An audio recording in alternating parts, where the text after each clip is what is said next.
These are the VRS Dark Force Pro pedals. So it's a high-end product, stainless steel construction with an industrial aesthetic. Very, very adjustable. All three pedals, the pedal faces in terms of height, depth, angle are fully adjustable, and overall pedal angle is also adjustable.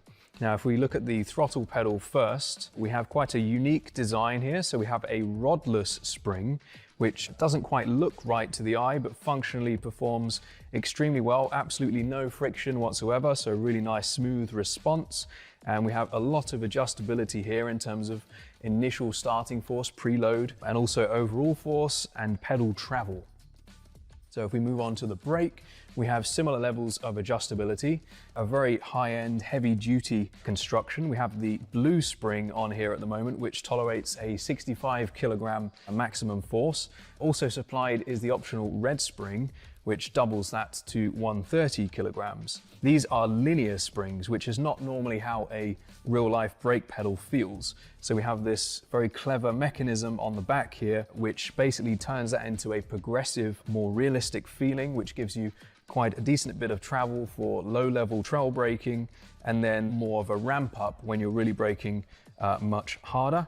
And we have this tie rod at the top, which is fully adjustable, along with preload, so you can really fine-tune that exact force shape to your preference. On the clutch, we have a similar level of adjustability in terms of pedal face and also the shape of the curve.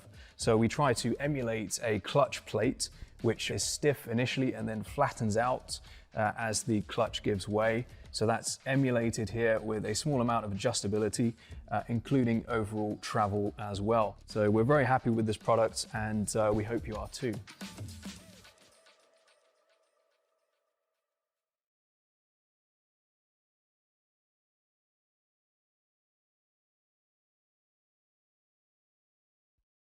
Racing isn't easy, but experiencing it is.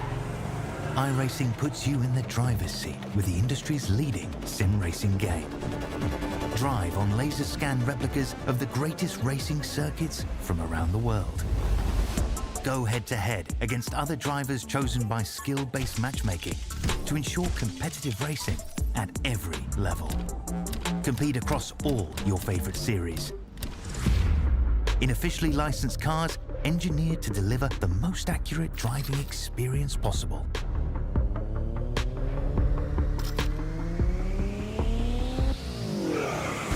Join a race or host your own with players from across the globe. Race against the computer or in a league with friends. Feel the thrill behind the wheel. Visit IRacing.com.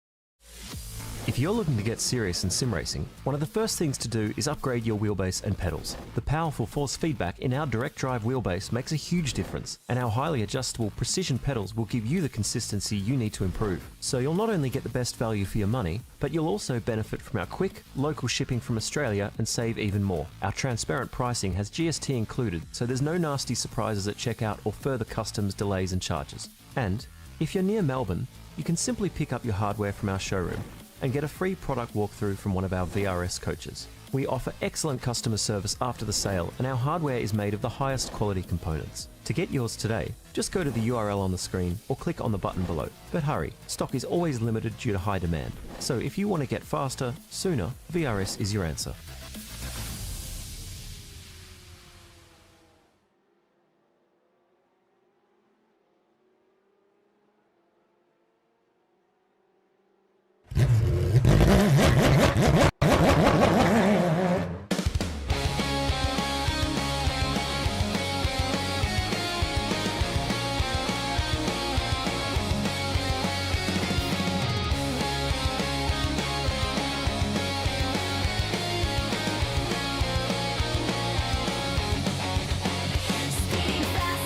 Control, feel the thunder in my soul. Through the danger, through the pain, only one thing to do to get to victory lane. Taking risks, full send, and in the end, be the best. It's taken over, cannot contain. victory lane.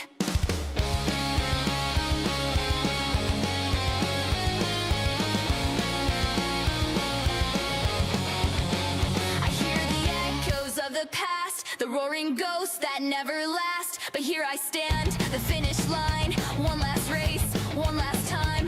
Through it all, get past the pain, cutting laps, making gains, feeling tired, get to my aim. The desire to get to victory lane, speeding faster, no control. Feel the thunder in my soul. Through the danger, through the pain, only one thing to do to get to victory lane. Taking risks, full send, and in the end, be the best. It's taken over, cannot contain the desire to get to victory lane.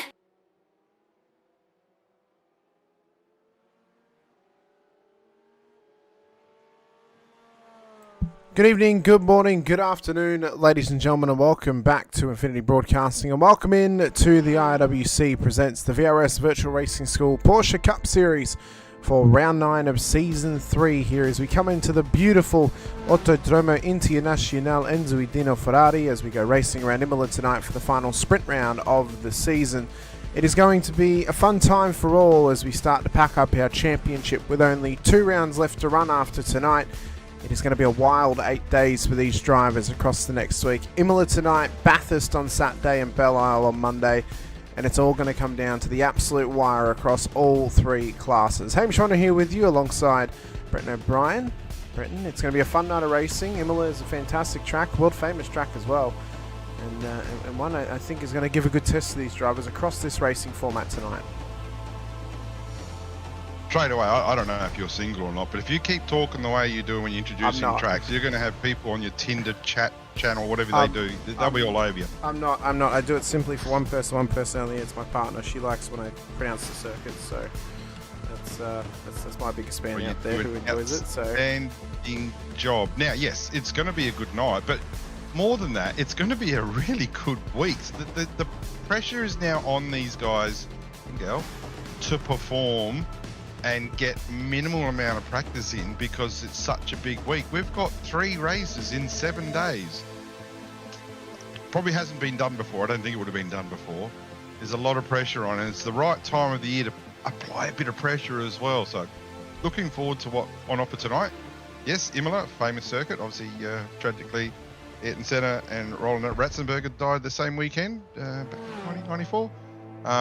Yeah, terrible time back then, but vast improvements to the track have slowed down the parts that they need to slow down, and the pit lane got upgraded about 10-15 years ago, so a lot to look forward to tonight. Well, I mean, it's a circuit that I think infrastructure wise has improved across that fateful weekend back in 1994, and I think it's one that realistically should be on a lot of racing series calendars. It's fantastic to be able to go racing here, not just in the Porsche Cups or the supercars, but even other race types as well across iRacing or other sims as well. And it's great to have it back in Formula 1 in the modern era too, so it's a fantastic place. As we look at the current standings coming into tonight's race, Sam Muir well and truly leads the way by 160 points over Ben Pedersen at the moment. 1,726 points is the current total for Sam, ahead of Ben on 1,566. Angus Lawford has now put his place up into P3 on 1,423 points after Gordon Marshall's unfortunate race last time out at Portimao.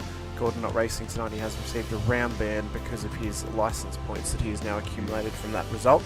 Ellie Gardner, P9, but leading the Silver Championship after last week's result as well. She sits on 1,309 points, ahead of Rodney Golan on 1,227, and Dean Reddit is around about 80 or 97 points off the championship, leading the silver class in P11. Hot start of the season, has missed a couple of races in the midpoint. He'll be hoping for a strong finish to try and chase down Ellie's margin at the front of the town. Kurt Chapman, well, he is well in control at the moment of the Bronze Championship. 1,143 points is the current amount.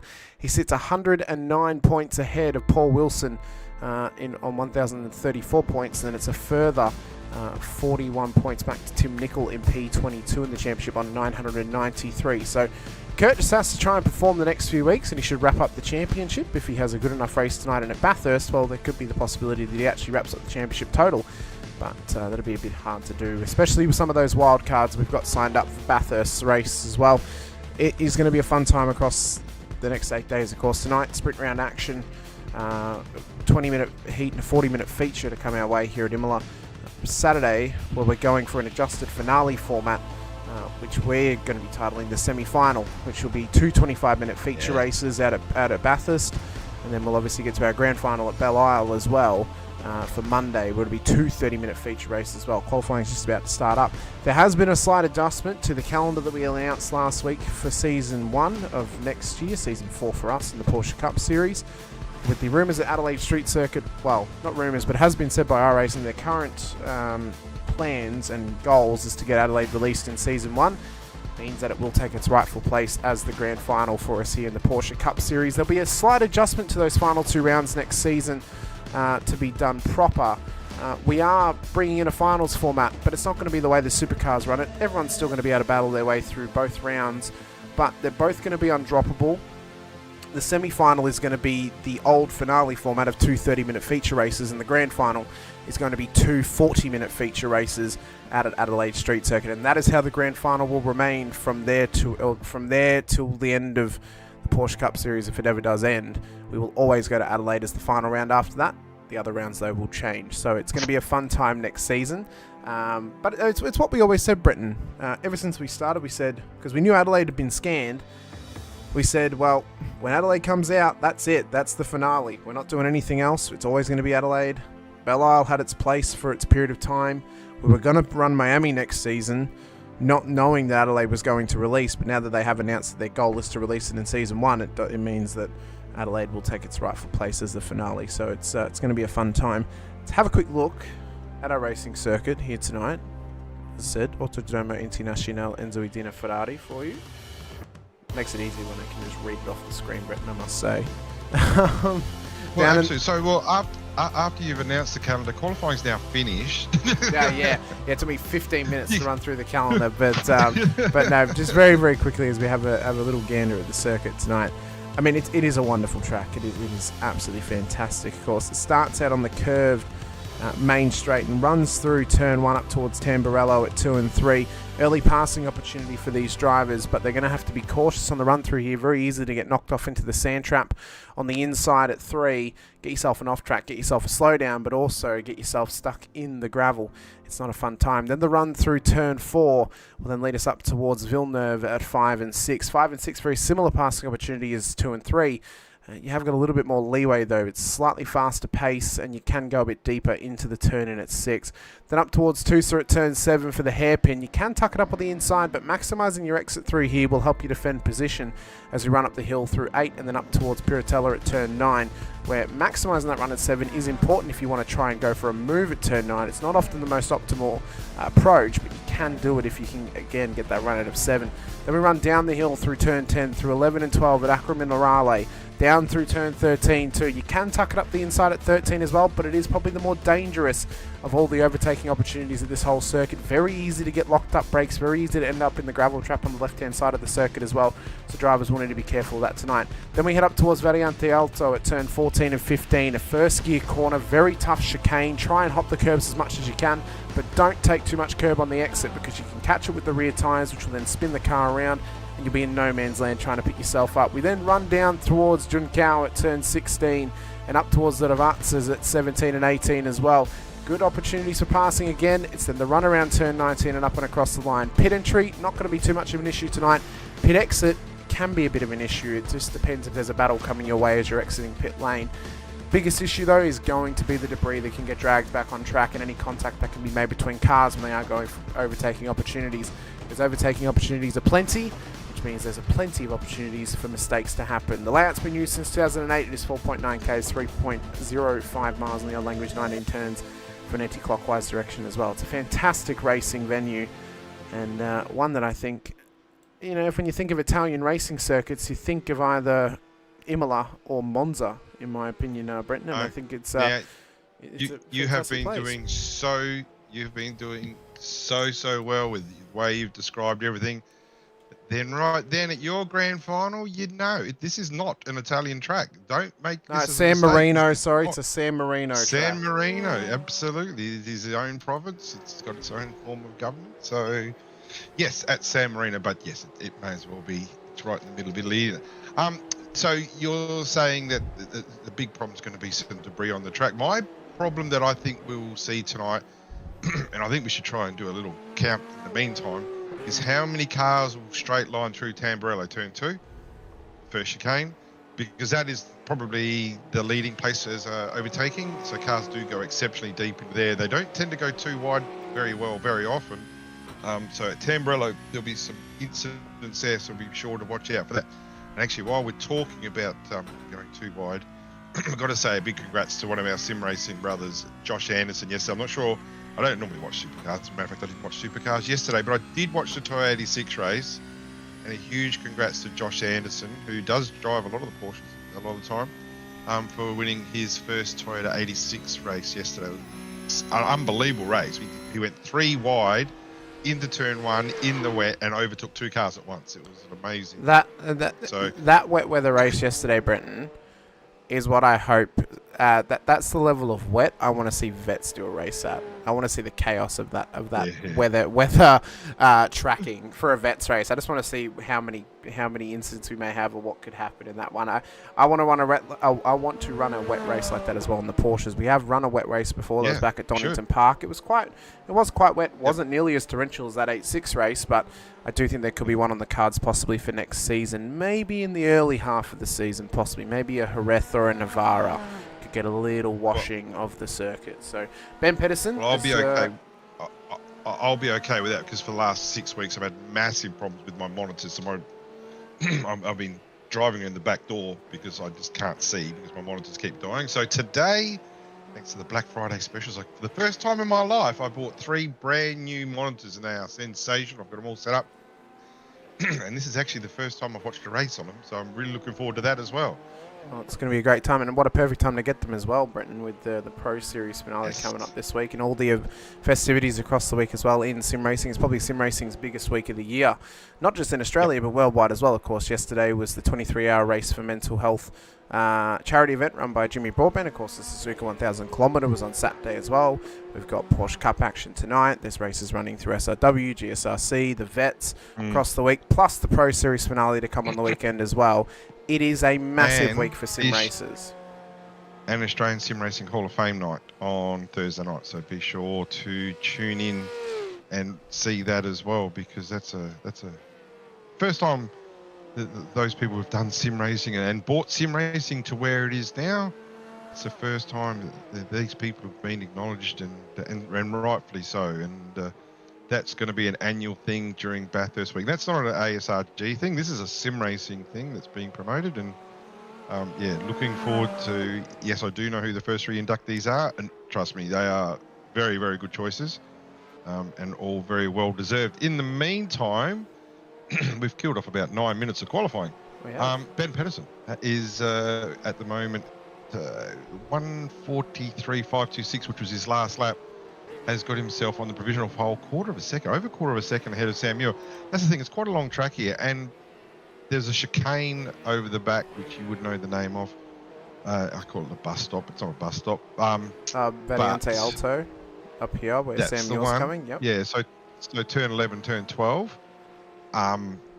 That's where you can make so much time. So much time. Just like at the last chicane at Montreal, you can make a lot of time if you get it right, or lose a lot of time if you get it wrong. That's the same type of chicane here, and we can actually see, I think it's that Sam Muir now going up the hill towards exactly where I'm talking about. This little chicane just coming up here. Well, he's currently coming through. You might be on replay in your session, Brenton, because we're at Ravazza at the moment on the live screen. I am definitely on replay. There we go. No, I'm watching the YouTube chat at the same time. I see. I was looking at your other half's comments, and I think you have to do your names tonight. Yeah, I did it last week as well. After I was constantly saying the Algarve track name as well, so we ran through the funniest ones are the American ones, because it's just Willow Springs, Watkins Glen. Yeah. Oh, look at that, turn 4. Yeah. No fun corner names and nothing. But I don't have a problem with that. At work at Phillip Island, I don't call them Honda and Southern Loop and where all the others. I don't do that. I actually give them their corner numbers, because the corner number will never change. The names will. That's right. I mean, they've changed Honda to Miller Corner now. Yeah, I know. I don't know how likely it that. would be that would change again. I don't know, but I think Good wedding present. yeah, that's right. Once they name it after a rider or a driver, that's probably it. It's going to remain that forever. Yeah. So just wait for Southern Loop to, I don't know, maybe figure out who's an upcoming Australian motorcycle rider. They could have the corner named after them, maybe. I don't know. I haven't watched MotoGP in a very long time, so I'm nowhere near with it as much as what I used to be.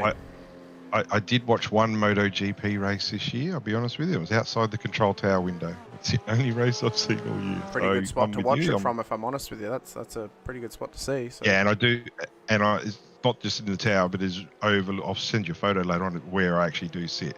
It's a $1 million view. Must say though, as someone who didn't watch MotoGP this year, it was very cool to see the comeback of Marc Marquez and for him to win the championship this year. I didn't watch it at all, but that felt pretty cool seeing Marquez win the title again. That was nice. Right, at this point of qualifying, we've got about 4 minutes left to run. Ben Pedersen currently sits with a 1:43.53. Sam Muir, if he wants to challenge for pole, needs to find about 0.15 of a second on his best lap time, previous best 1:43.68. Ellie Gardner sits provisional pole for the Silver Class P3 at the moment. She would need to find a good 0.2 of a second, although I don't know if she's trying to challenge for pole. She may be trying to extend back to Rodney Gollan.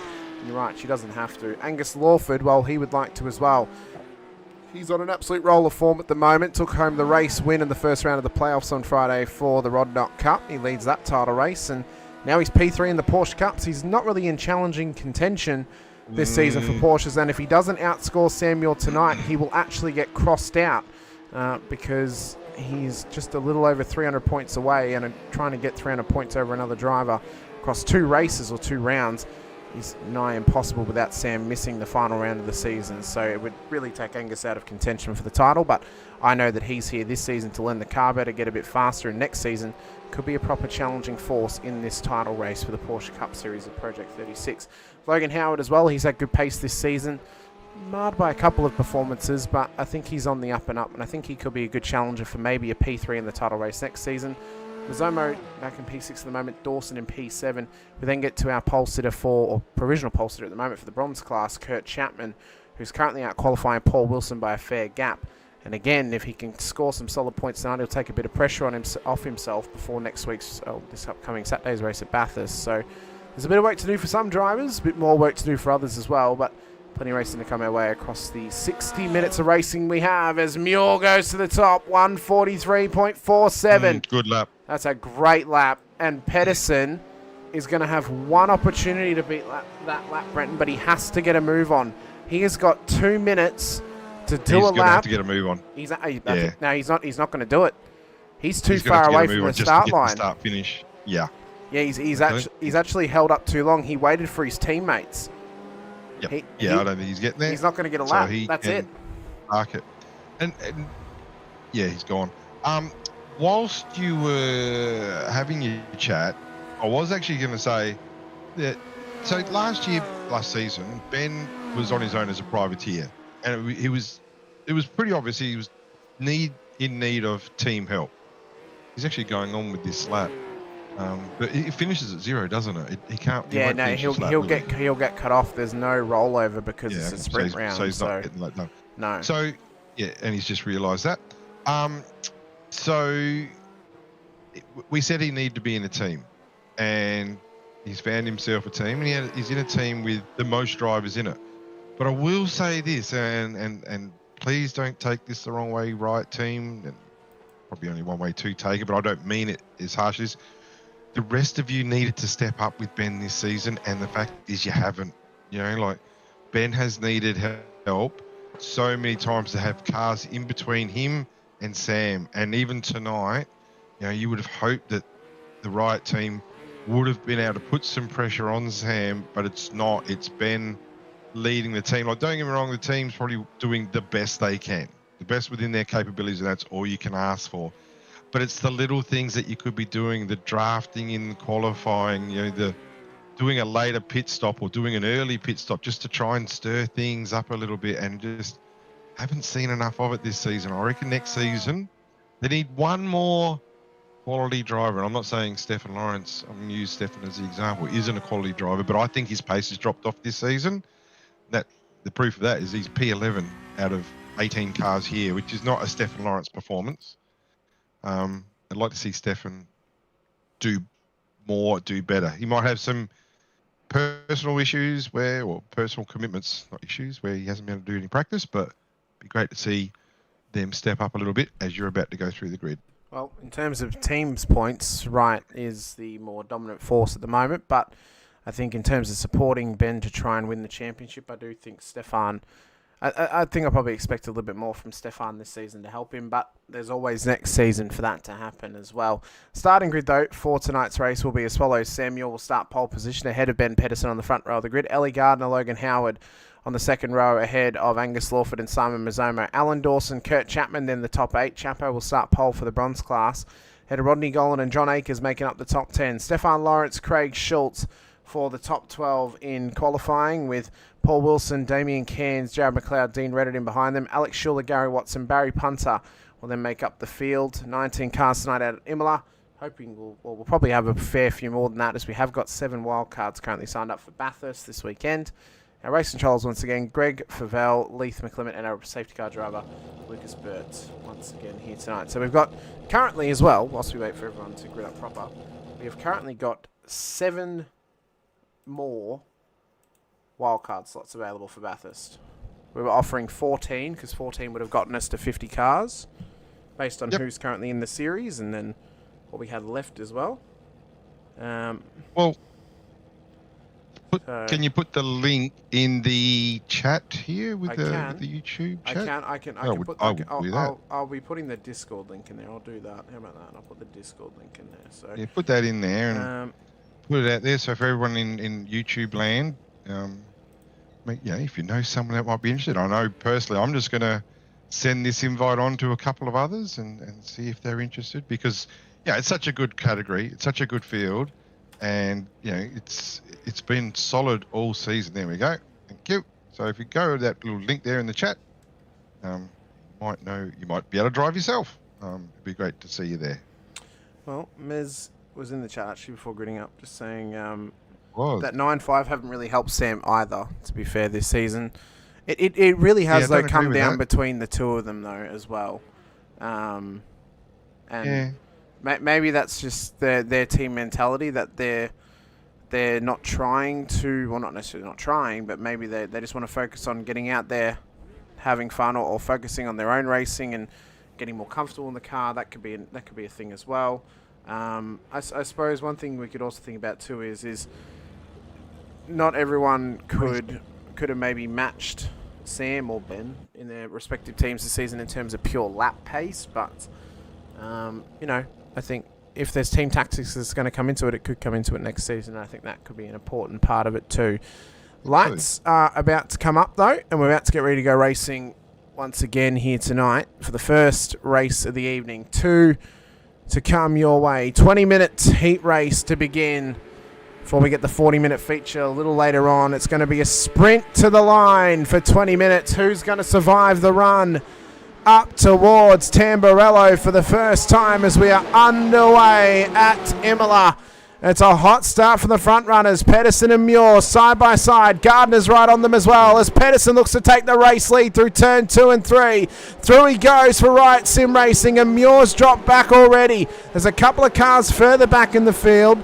Just starting to get a little bit dicey, but it's a hot start from Pedersen, who's just had a little blink there. We're back again. That's very good.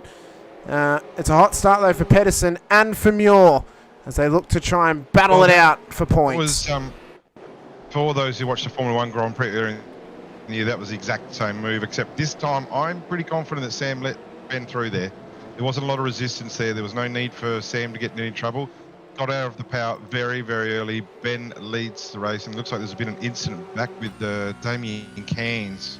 Yeah, that was down at turn 4. We'll check it out at the commencement of lap 2. Let's run around lap 13. I don't know why we're getting so much blinking at the moment. Let's see if we can fix that up very quickly. I'll have to get rid of my screen share. So Pedersen's still... Yeah, so Pedersen, who showed good early pace in the qualifying, and then Sam finally picked him up late in qualifying, is leading 7/10 out already, so has a lot of confidence in the car with colder tyres, I find. I think he can push pretty hard. Generally does a pretty good job in the opening laps. And you've got pressure here with Ellie Gardner and Angus Lawford trying to go around the outside at 14, 15. That's not going to stick there. But they're coming up to the end of lap 1. Ellie has held third place as they're crossing the start-finish line. So the strike from a standing start, not forgetting that we're doing the 443s for qualifying. Strike is a 47.9 off the line. So good first lap by Ben Pedersen. He's out to 0.6 of a second. One thing we have found, and it looks like on the outside, I think Angus has made that position stick there. So, yep. So Angus up to 3 and Gardner down to 4. Okay, that was a very weird incident for Damien Cairns. I was just looking back at it here. Let's try and watch it from a better angle, possibly. So he's I come lost your stream through. for a while, hence me kept commentating. Yeah, I've got the virtual cam still up there. I was trying to limit the amount of stress. There was racing incident. Yeah, it's a bit tough. Couldn't really hold brakes. He was caught on the grass. So, but That's just wrong place, wrong time. That's it. Pedersen leads the way though. Sam Muir, Angus Lawford the top 3. Howard and Gardner the top 5. Dawson, Mazzomo, Chapman, Akers, McLeod the top 10 at the moment. So Pedersen's doing all he can right now to try and gain some points on Sam Muir here tonight. Of course, race 1 tonight's only worth a third of a regular round's worth of points, so it's 100 points for a race win in the 20-minute races. And when you get out to the 40-minute race, it's worth 200 points for a race win. So he'll be trying to maximise as much as he can tonight. We will get the inverted top 10 for the second race this evening. So if Ben does take home the win, he'll start at a P10 for race 2. As drivers are just starting to make moves further back. Stefan Lawrence would love to get his car in a P10. That would be a good opportunity for him to get a late season win, I would say, tonight. Brenton, just get the car in a P10, started on pole. He is for sure. I mean, he's a former race winner. He won it back at Belle Isle last season. So absolutely. He is capable. Yep. So it just hasn't really come through this season as I thought he would. But like I said, he might just not have had enough time in the sim. But, you know. Yeah, that stuff happens, and you know, sometimes as well. I mean, I know we mentioned teams not necessarily supporting their faster drivers, i.e. Wright on Ben or 9.5 on Sam. Realistically, that just may be how they don't want to go racing in the series as well. Like maybe Wright are just here, they all want to have a go, see what happens in their championship, and if they decide they want to start to take the Gold Championship more seriously as a whole team, then that's where the support network may come in. But that may require Stefan trying to get back up to max pace, because when he is at max pace, he can be right there with Ben at the best of times. No, I understand that, but if you follow the Tour de France like I do, there's always domestiques in your team. And at the start of the season, like start of the Tour, you got half an idea who's going to be a domestique, and you got half an idea who's going to get the yellow jersey. But that Ben set the standard in the team earlier, and I love the passion. People saying I might be wrong, all that stuff. I love the passion in defending your team, and so you should. But from an outsider looking in, and someone who's ran a team for quite a long while, I would have just hoped that he would have had more help throughout the season. But we don't need to go on about it, because at the moment he's up front. We saw this last week with Sam, though. Happy to sit in second. Now, this is the first race. There's not going to be any pit stops and the like. So there's not a lot of strategy here at the moment, outside of in race 2, as it stands. Pedersen will be on 10th and Sam will be on 9th. But if you're sitting in Sam's seat right now, you just need to come second tonight, on Saturday night, and then next week, and the championship's done. Is that how I'm reading it? Yes? Well, it's 160 points. Finishing second, if Ben were to win every single race, he would still, win the title.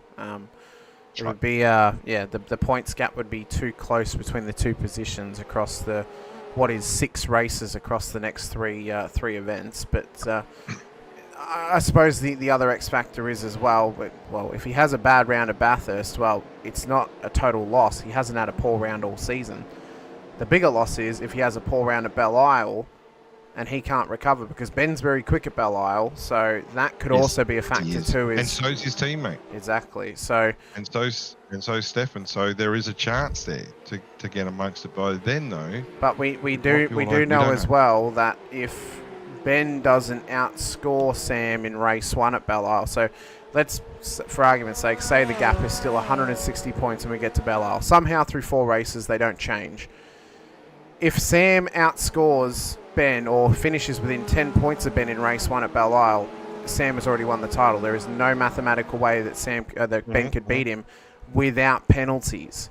So, you know, but then you look at, well, if Ben hadn't lost his 30 points, he'd be only 130 points behind him and he'd be okay. But you know, that then 30 points hasn't really made a difference in their championship standings, though. No, and to be honest with you, Sam has been elite all season.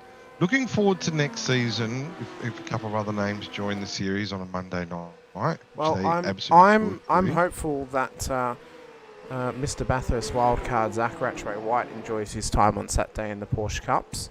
That he maybe decides that he'd like to come have a run with us on Mondays as well, because I think he'd be a really good challenge for Sam. Ben at the moment will miss half of next season, so he may not participate in season 4. I do know he'd be excited to come back for season 5 though with Ben. But yeah, I think, you know, Zach Ratchway White, if Corey Lazarus were to come back, because we're outside of the European Pro Series at that point. I spoke to Job on Saturday. I asked him, are you going to come back and do Porsches? I did go to Sandown. I'm glad I went on Saturday and not Sunday. Glad I missed the rain. But I ran into Job in the pit lane and I had a quick chat to him and congratulated him for his obviously getting his IRWC seat, and said, oh, well, I hope we can have you back at some point, but totally understand next year being his Supercars first season, he may not be able to race as much as what he would like. So, but yeah, it's good to have a quick chat. I don't know. Hey, like we talk about supercar drivers, they don't do a hell of a lot. Let's be honest. They do what, 12 races, 13 races a year, 13 weekends out of 52. It's not a hell of a lot. Most of their testing is midweek, if they, and even that's restricted. So they do a lot of jet ski driving, that's for sure, up at the Gold Coast. So you never know, you might have some time. Very, very well, May. I'd love to see Matt Bowler back. Not just to see him driving, but also to take the piss out of him sometimes as well, Brendan, because that is always fun. It's always a fun pastime. Yeah, and he drives these cars. He drives these cars very, very well. He's very, very good in these cars. Yeah, I would think this is his best car, and I know before Pesk finished up, I know he had ambitions to try and get on the grid there. So outside of this, the Porsche scene hasn't been that strong in Australia, so hopefully things will change there shortly.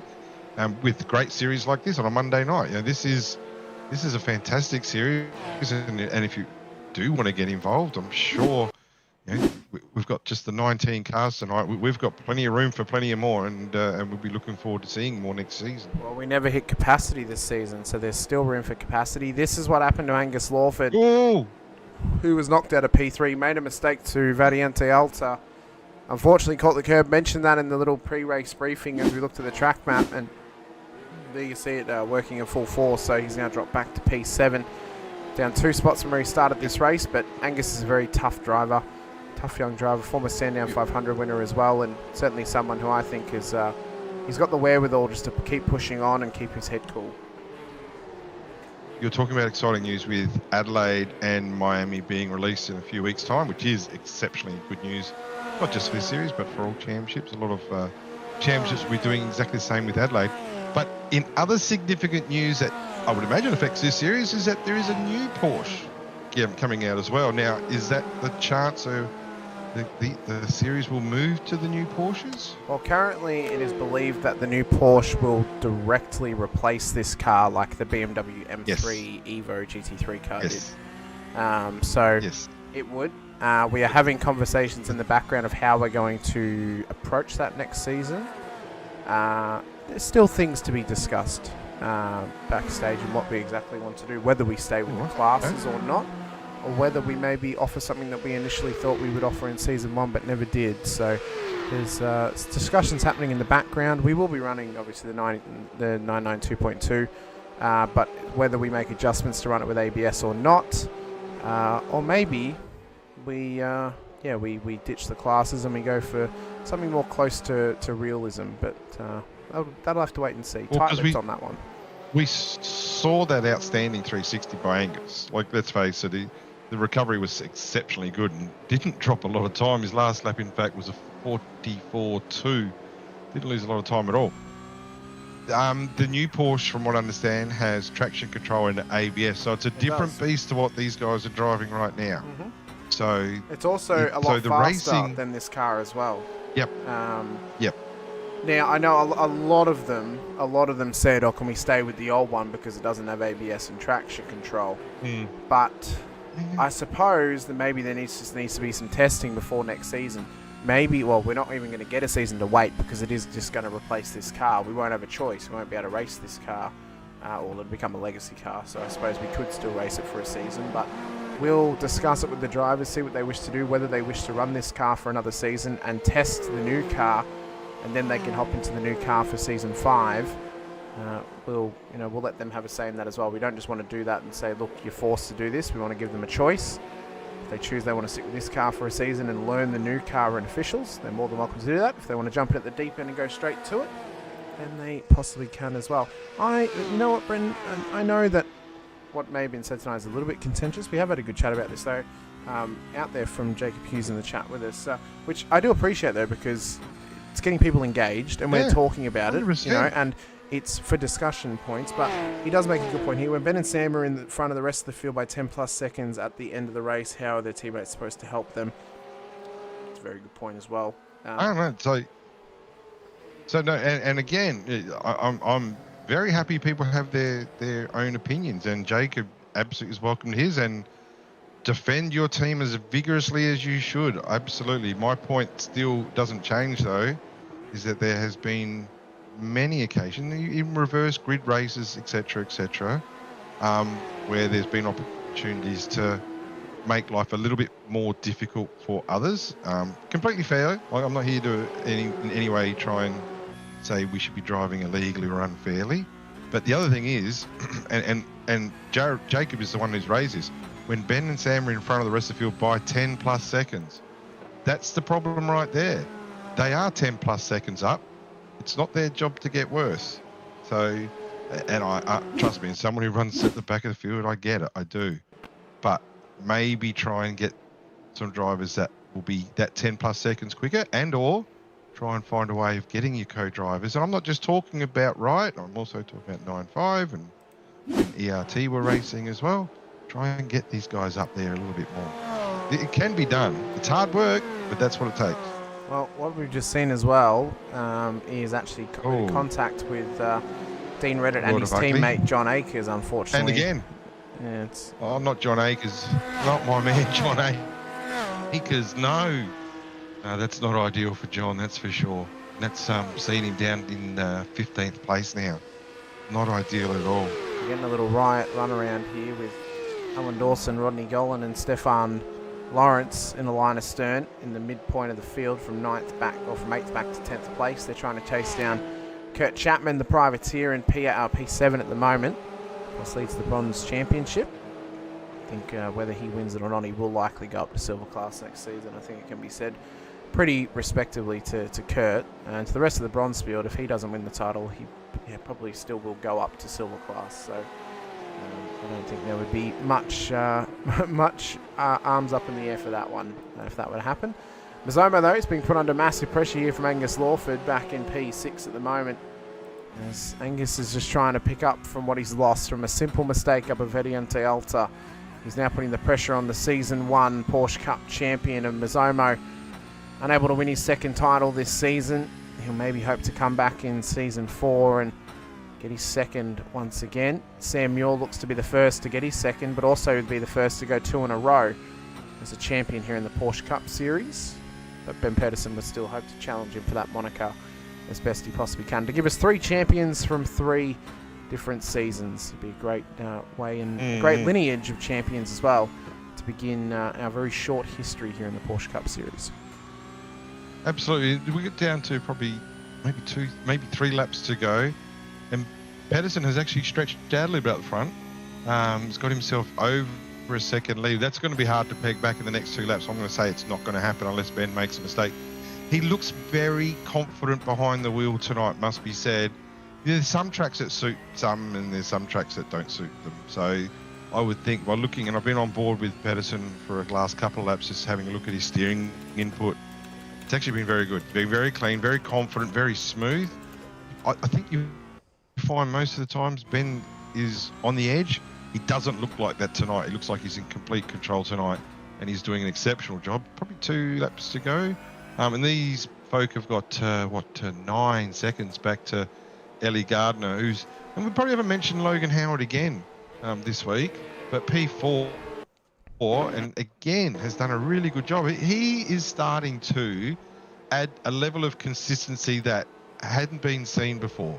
And I think probably the last 4 or 5 weeks, he has been absolutely thereabouts. I think he has. I think Logan this season's probably gone under the radar a little bit. Very talented driver, and definitely has the talent to get, probably top level pace out of himself in this car as well. It's, whether he can put the time into it too. We haven't seen his brother Matt in a couple of rounds now, so hopefully we can see him back as well for Bathurst this upcoming weekend. For whatever reason, my blinking's back. All of a sudden I turn off the Twitch stream, and now all of a sudden it's decided it doesn't like it, so I don't know why, but Logan is doing his best here just to keep up with Ellie and fight for P3 on the road overall in this race. Ellie's got the race win well in hand for silver class. It will extend her championship lead as well. She's on the road to her first championship as a season 1 and another podium driver, and another podium. In 3 weeks in a row, she would be on the podium in at least one of the races. And this is a great effort from Ellie. It has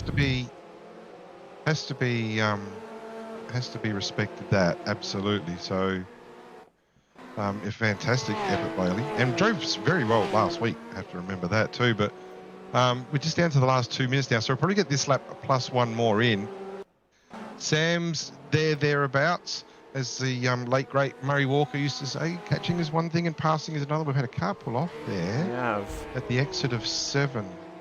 I think that was that lap car. Was that Barry Punter who's just pulled off there? So it's not been Barry's night tonight.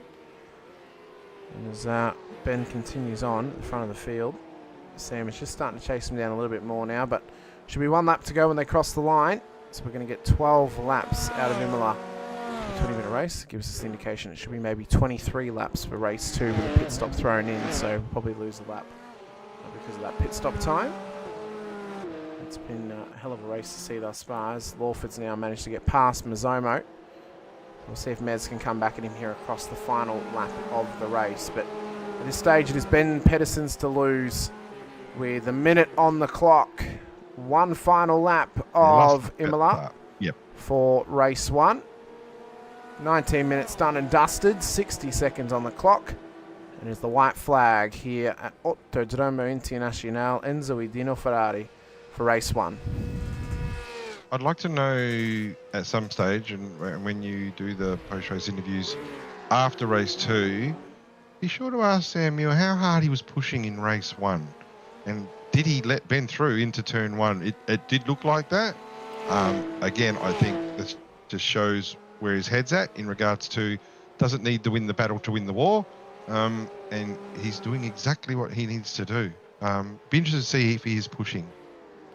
Well, it will be interesting. I mean, his fastest lap of the race was a 1:43.63, so his fastest lap was only 700 slower than Ben, so he has hung with him the whole race, but it does look like he's in cruise control. I mean, why wouldn't you be, though? You're in a championship-winning position. You're not giving up that many. You have breathing space and wiggle room to give up points like this to Ben without putting too much pressure on yourself in your own championship. I think the bigger pressure is going to come in race 2 when that reverse top 10 comes out and there's drivers trying to go for moves into Variante Alto on lap 1, and there's possibly an incident that can occur and Sam may get caught in the crossfire. So that's the only worry he's probably got tonight, coming in race 2 momentarily, but only a few corners to go. It is Ben Pedersen's to lose at this stage in race 1. The 669 to the first win of the season back at Laguna Seca on the first outing out at WeatherTech Raceway. The first feature race of the season. He comes into Imola tonight for the final sprint round of the season. He'll come across the line in race 1. And Ben Pedersen is a winner once again in the Porsche Cup Series for Riot Sim Racing, as he comes home P1 to Sam Muir in P2. Logan Howard's gotten to the podium in the dying embers of things, just etching out Ellie Gardner to an overall podium in race 1. Gardner will come home P4, P1 for the silver class overall. Lawford Mazzomo ahead of Chapman, who wins it for the bronzes in this one. Dawson and Lawrence and Rodney Gollan will then make up the top 10. We have McLeod and Wilson, and in behind them with Schuler and Schultz, and for Akers, Cairns, Watson, and then Dean Reddit further back in the field, and then Barry Punter unfortunately a lap down on the race leaders as well. It was a hot race in race 1.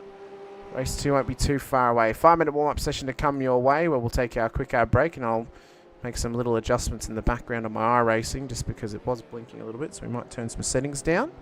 Make sure that everything is clear and crisp for race 2 coming up. So it's still a lot more racing to come, Britain. Pit stops could be a factor tonight. One in which that I think drivers will obviously be weary of. Yeah, I think strategy could have a little bit of a key to the race, I suppose we could say. With one of the longest, if not the longest, pit lane in iRacing. Extremely long. I would argue Long Beach is probably longer. Long Beach, okay. Well, it's definitely slower. No. Yeah, no. I'll be interested to see that. One day I'll get the stopwatch out because, I believe that San Marino was so long. But anyway, go have a break and see how we go for race 2. That's it. So, warm-up session will tick over and the drivers will come back into pit lane.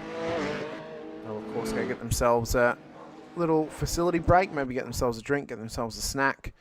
We welcome you guys to do that too with 5 minutes on the clock for the warm-up. So, don't go anywhere. We'll be back very shortly with more action from the VRS Porsche Cup Series. Don't mind my iRacing UI coming up when we go to the ad. I've got to make some adjustments in the background. But don't go anywhere. Race 2 is about to come your way in 5 minutes' time.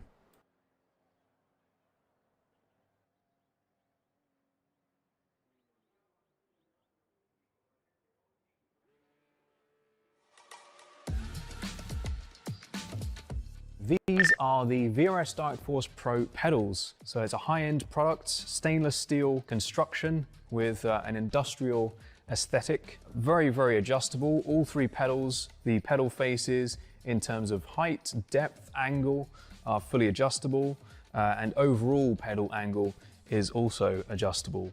Now, if we look at the throttle pedal first, we have quite a unique design here. So we have a rodless spring, which doesn't quite look right to the eye, but functionally performs extremely well. Absolutely no friction whatsoever, so a really nice smooth response. And we have a lot of adjustability here in terms of initial starting force, preload, and also overall force and pedal travel.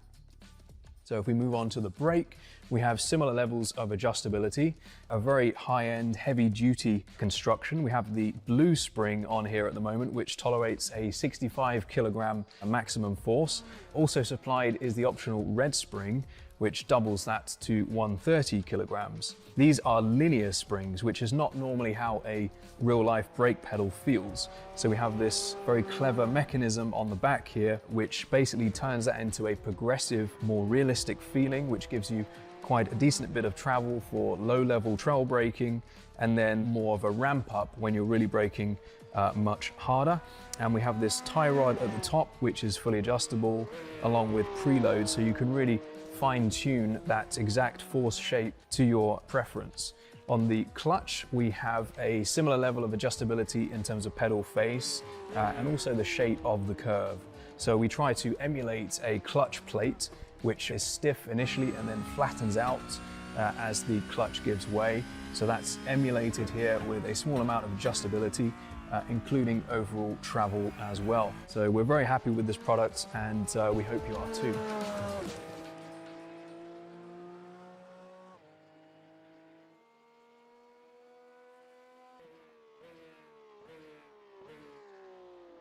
Welcome back into the VRS Porsche Cup Series. Big shout out to Virtual Racing School for coming on board with us in 2025 and for the start of 2026 as well as the support for the Porsche Cup Series. We're hoping we'll be able to stay on with those guys for 2026 and beyond as well.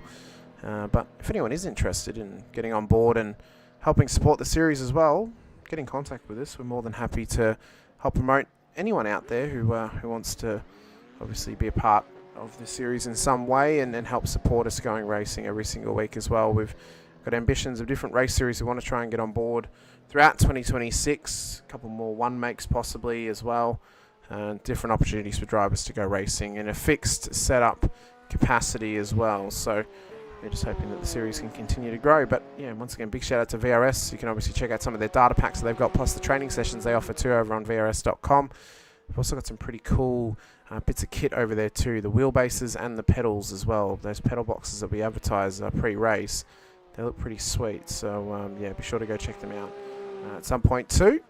And as well, if you're watching with us here on Affinity Broadcasting, hit the like button, the subscribe, the bell icon as well, so you can catch all the action across the next 2 events, where we'll simulcast from the Pro Series on Saturday and we'll live broadcast on Monday for the final round out at Belle Isle. Now, our good friend Harry Dodds, who's sadly not racing tonight, has asked us a question. How do you reckon Austin Cindric will go in Adelaide? Now, I've got opinions about that, and I'm a bit fired up about it, to be honest with you. I don't think he'll go as good as what Nathan Hearn should if he actually had a drive like he should be getting a drive, because I think Nathan Hearn's the best steerer in Australia. I'd love to see him in a supercar. He does unbelievable things in the Trans Am or TA2s. And I further that, I'm actually really sick to death of the absolute infatuation that supercars has with NASCAR. Like, sorry, get over it, guys. Giz left, last year.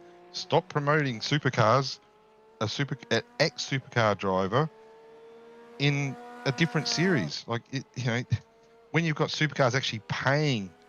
When you've got supercars actually paying for drivers to drive in a different series, I don't get it. I don't get it.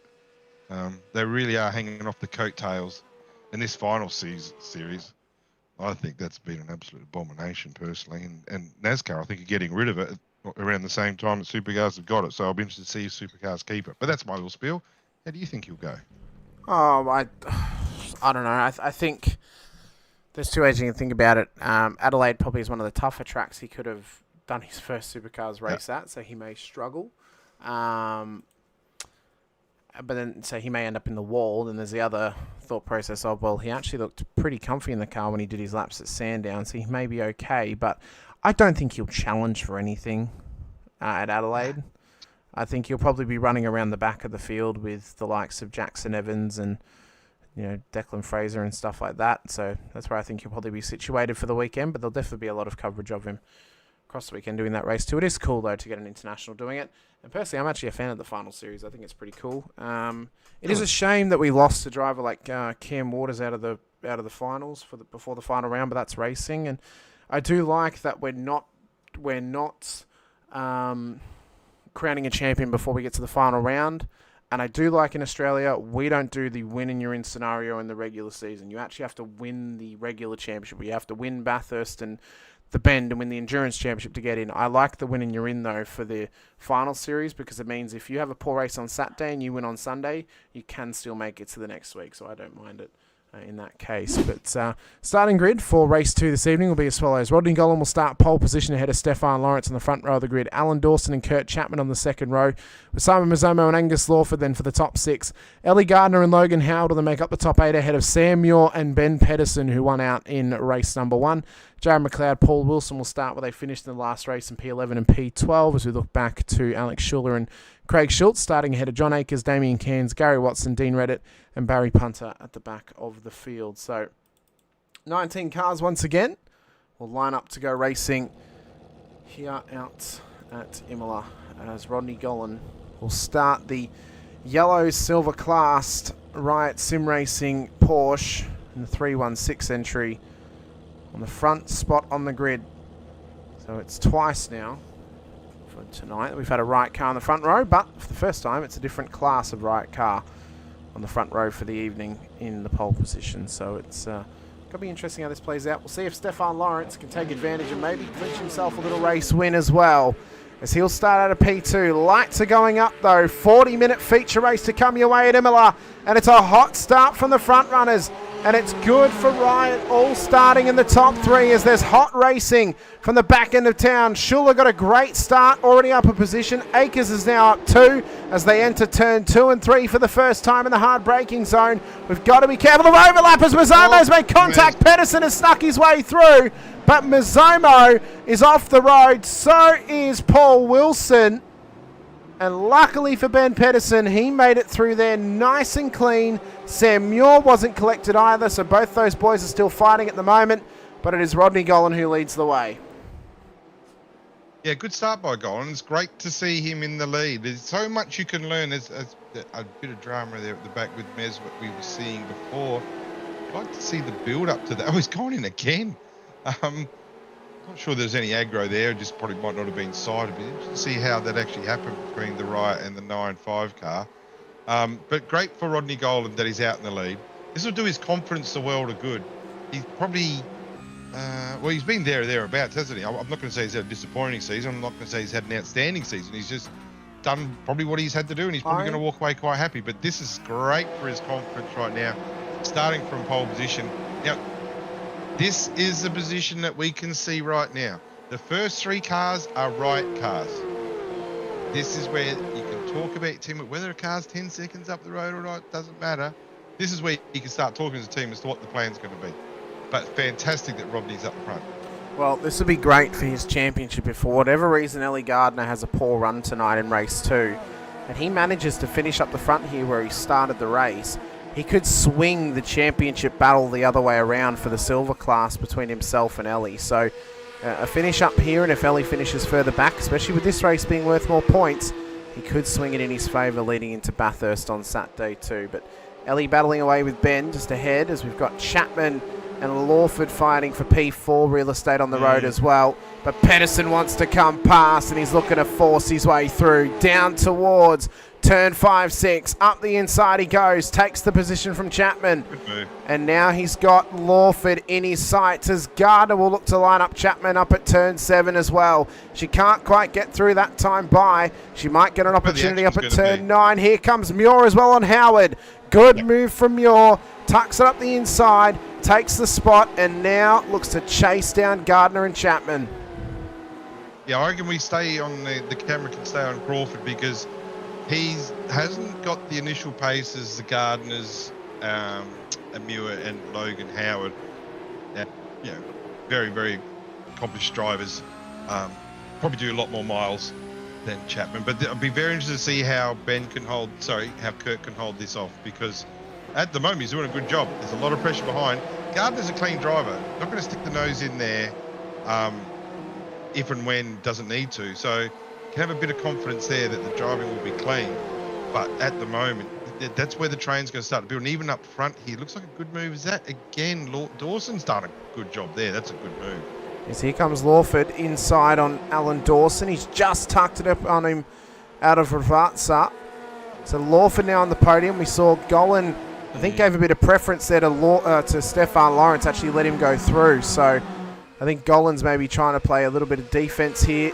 Hold back some cars, let Lawrence run away as Pedersen's now at the inside of his teammate Dawson there. So they are pulling a bit of team strategy here, letting Pedersen build his gap over Muir. That's exactly right. So why are we waiting until the third to last round for this to happen? Thank you for justifying everything that I was saying because this could have been happening right from the start. Well, I suppose we don't exactly know if they're ever if they could never guarantee that all be at the front of the field with the reverse grid races. But I suppose when you get the opportunity, you can use it to your advantage. Generally, you'll find Muir and Pedersen starting 9th and 10th for a reason, and generally there's both Riot and 9.5 cars. Right, 9.5 as well, but. This is all happening up the front. Lawford has got some serious pace. Saw him do a magnificent pirouette. The Russian judge gave him a perfect 10 out of 10 for that in race 1. But now that he's got away from the gymnastics, he's actually showing some genuine pace. He's got Pedersen all over the back of him. This is where right now they need to get past Gollan as quick as they can.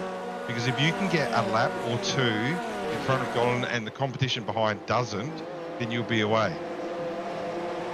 Well, Pedersen is trying to put as much pressure as possible onto Angus Lawford, but Angus has been able to withstand this pressure as best as he possibly can to this stage, as Pedersen is just trying to figure out when he can get past him. There could be possibility of an undercut here coming from Pedersen in this race if he is held up for too long, and try and get the move made in pit lane more so than on track side if he can possibly get it. Let's have a quick look back though what happened to Simon Mazzomo up at turn 2-3 on lap 1.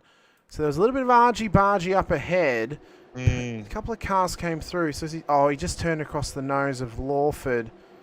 And then as he's gone round, poor old Paul Wilson had nowhere to go. And now he's off the road too. Yeah. And then, unfortunately for Mez, it got a little bit worse for him further round on the lap. Lawford pushing hard here in the meantime. As he'd come up the hill. Pushing very, very hard. Oh, okay. That car was completely... Oh. Yeah, completely rocketed. So that's why Mez went back in pit lane. That's why his race is over. So Pedersen, though, has now got past Lawford, and now he looks to try and get past his teammate Gollan. So watch Pedersen. He'll be on the outside here. Watch him to sneak up around Rodney Gollan to take back the spot. But Lawford's going to go with him. Smart move from Lawford. Yep, smart move from Lawford there. Tucks it up the outside. Gollan can't do anything about it. Not over yet. This is not over yet. This is not over yet. Lawford's going to be pushing very hard here. Oh, that was Lawford off the road. That was Lawford off the road. They'll both get a slowdown for this. They will both get a slowdown. Let's see if Pedersen clears it in the chicane just here. Backs right out of it. So we've got 1, 2, 3, 4. And Muir in 6. It's the perfect scenario for Ben. Yeah, it really is. It really, really is. But so this is where right guys can work together here. Don't make things easy for Sam when he gets to you, because I think he will get to him. It's just a matter of if and, or not if, but when he gets there. But fantastic effort there by Ben. Now interested to see as he goes across the start-finish line now.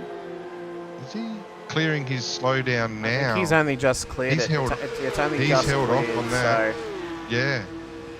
I think maybe he's So trying to block the arc. And you can see there the defence from Dawson to stop a dive bomb opportunity for Muir. Round goes Chapo. What has caused that? Is that the Constantina effect from Pedersen slowing right down? I think it might be. I reckon it is, But was Muir guilty of any contact here? Worth having a look at. Oh, so he was. So he was brake checked by Gollan. Gardner.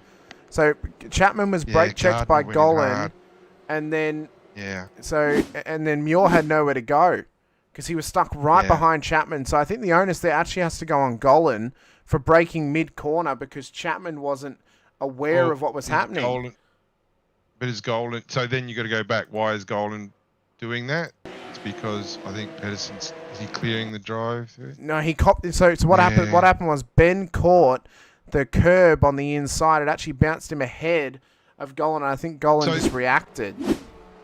Yeah, so initial contact certainly by Muir, but I don't think that would have generated the car to lose control. But then when Gardner came in there... That was very confusing. The car was the wrong way around. Gollan now. That is Gollan, and I think he's caught that outside curb up at Variante Alta, so...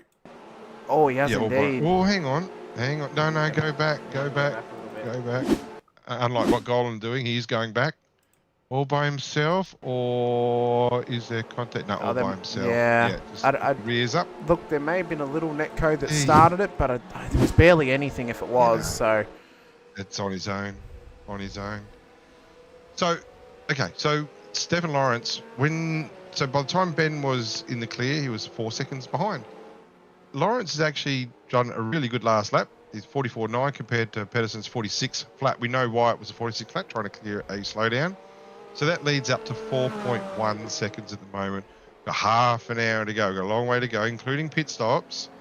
Right now, though, you would think that both Lawrence and Pedersen, there's no reason why the right guys won't come first and second, especially when you've got Dawson in third doing the team thing. He doesn't have to get out of the way of Sam Muir. Sam Muir would be starting to get a little bit toey. We might have to start calling Alan Dawson Ryan Wood here, because he is pulling premium Saturday Sandown Ryan Wood tactics and just holding back Muir to let his teammate run away. Yeah. Wood did the exact same thing for Mostert to get his win on Saturday, so he's pulling the Walkinshaw tactic, which is great to see from Alan.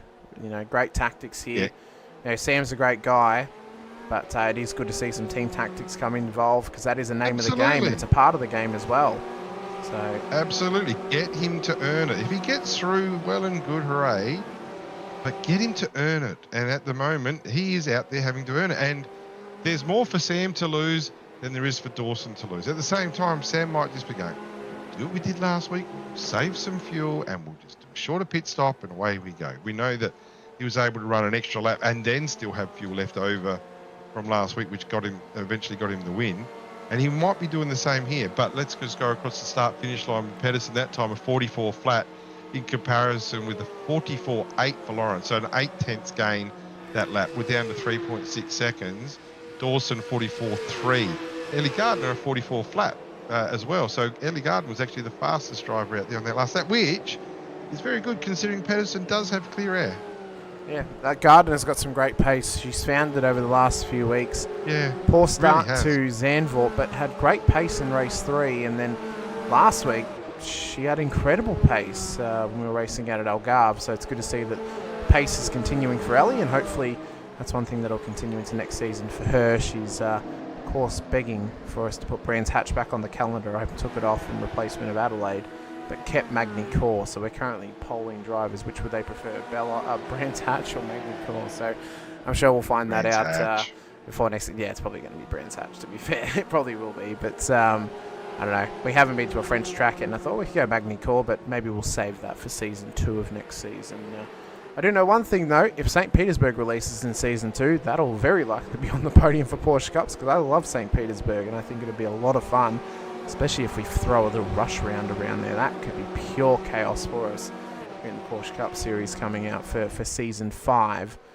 But we're thinking way too far ahead in the future for that one, though, to really be talking about it proper. As Gardner, she had that 1:14.05 the last lap, but I think maybe some drivers, they're not pushing that hard, Brenton, just maybe trying to save some fuel at this stage. Yeah, I think Lawrence is pushing out in front.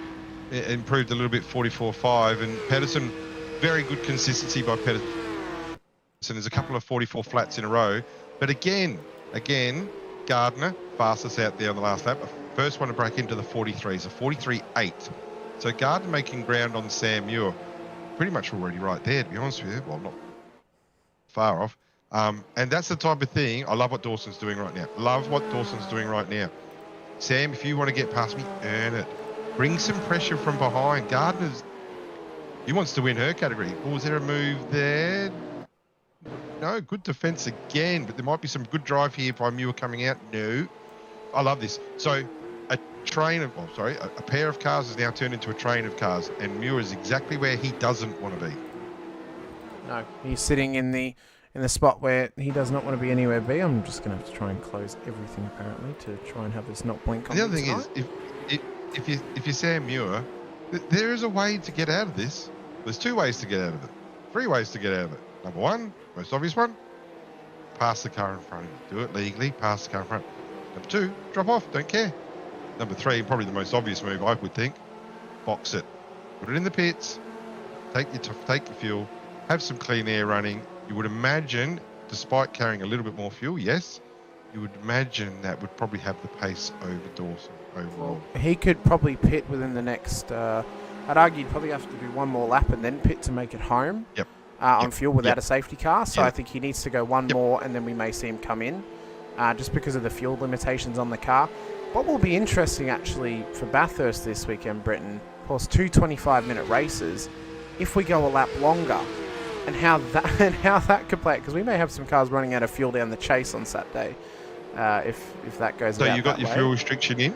Well, it's the fuel restriction's always the same. It's 35% tank capacity, which gets them around about 25 minutes of racing. So we have seen them extended out to 27 minutes before, but that's normally with a bit of fuel save. But I have a feeling on Saturday, Brenton, we may see a safety car or 2 across those 2 races, so they may be fine on fuel. Yeah, I really hope not, because I would love to see these guys thinking about it. And we've got a good move here, again, tight here for Muir and for Dawson. This is really good defense by Dawson. This is really, really impressive, Alan. You're doing a cracking job for your team and for your teammate. Love to see it. This is exactly what I love to see.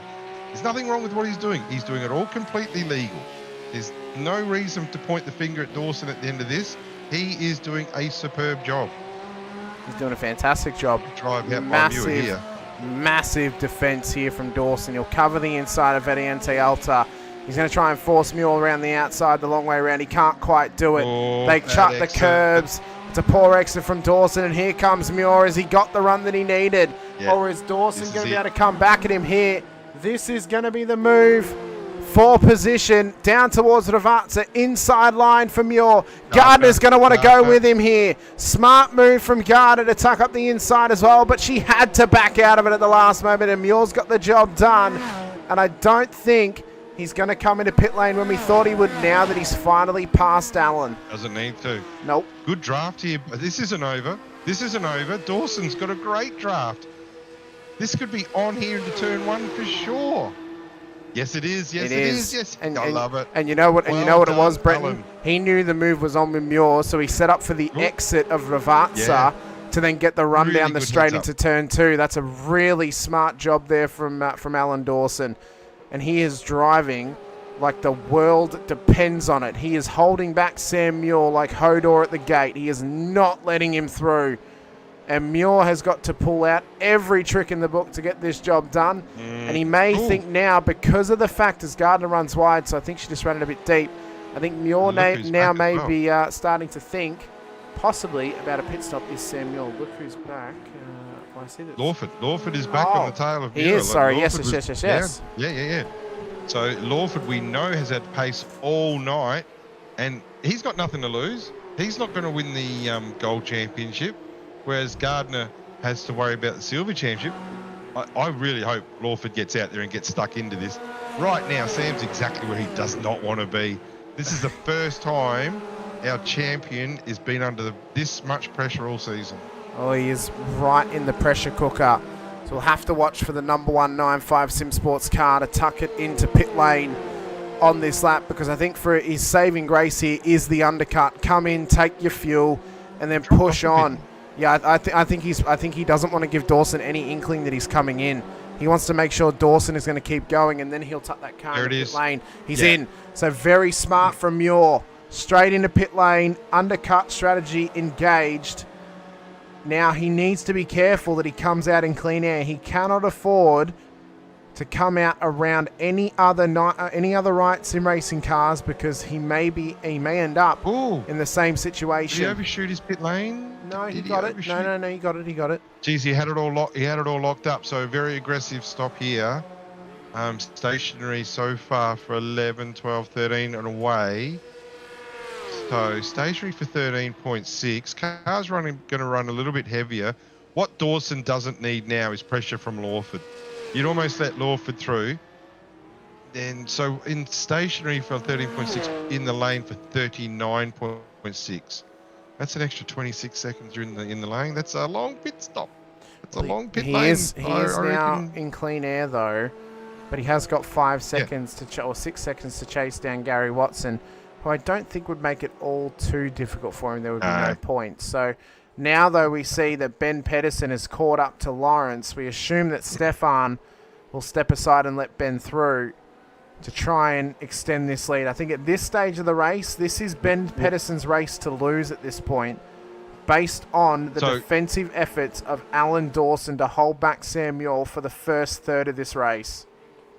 I'm going to jump in here. 35.94. That's your magic number. That's how far Sam Muir is behind Alan Dawson. 35.94. It's already down to 35.8. So he's already made some ground. We know that's not because of the tyres, because he doesn't take tyres. So he's running a bit full back. What he does have is a free track. What we don't want is Lawford now pits. Loving this. So Lawford in the pits with Howard. They don't need to have a much shorter stop or a much longer stop. They have a stop around the same time, because their last lap didn't look like they were battling too hard. Schuler pits as well. Very interested to see where Lawford comes out. 13.6 is the magic number as to how long Muir was stationary for. I would think, all things considered, it should be pretty much the same, unless Muir was doing a bit of fuel save. Wouldn't hurt to run a light tank this next stint, just to get your track. But Howard 14.5. Lawford 13.7. It's going to be on at the exit here. It's going to be close. Here comes Sam. Lawford's out. Is Lawford going to jump him? No, Sam's gone through. Yeah, he's going to carry this speed. Yep. Yeah. Okay, so that's situation normal. What did we say before? For the time from Muir to Dawson was 36.9, I think I said. It's currently 35.9 now. So Yeah, but by saying that, Dawson actually did the fastest lap of all last lap, a 44.5. I'm loving that. Not only is he doing the right time to do defense, but now he's doing the right time to go fast. If Dawson can keep carrying that 44.5 speed on a lighter tank, just keep going, because you'll be pulling away from Muir. By the time Muir, for the race sake, what we really want is Lawford to be up on the back. Gee, sounds like we're backing against Sam. We're not. Sam's a quality driver. He's done a fantastic job all year and deserves last season's championship and deserves to be leading this season's championship. It's just great to see him having to work for it. Well, actually, no.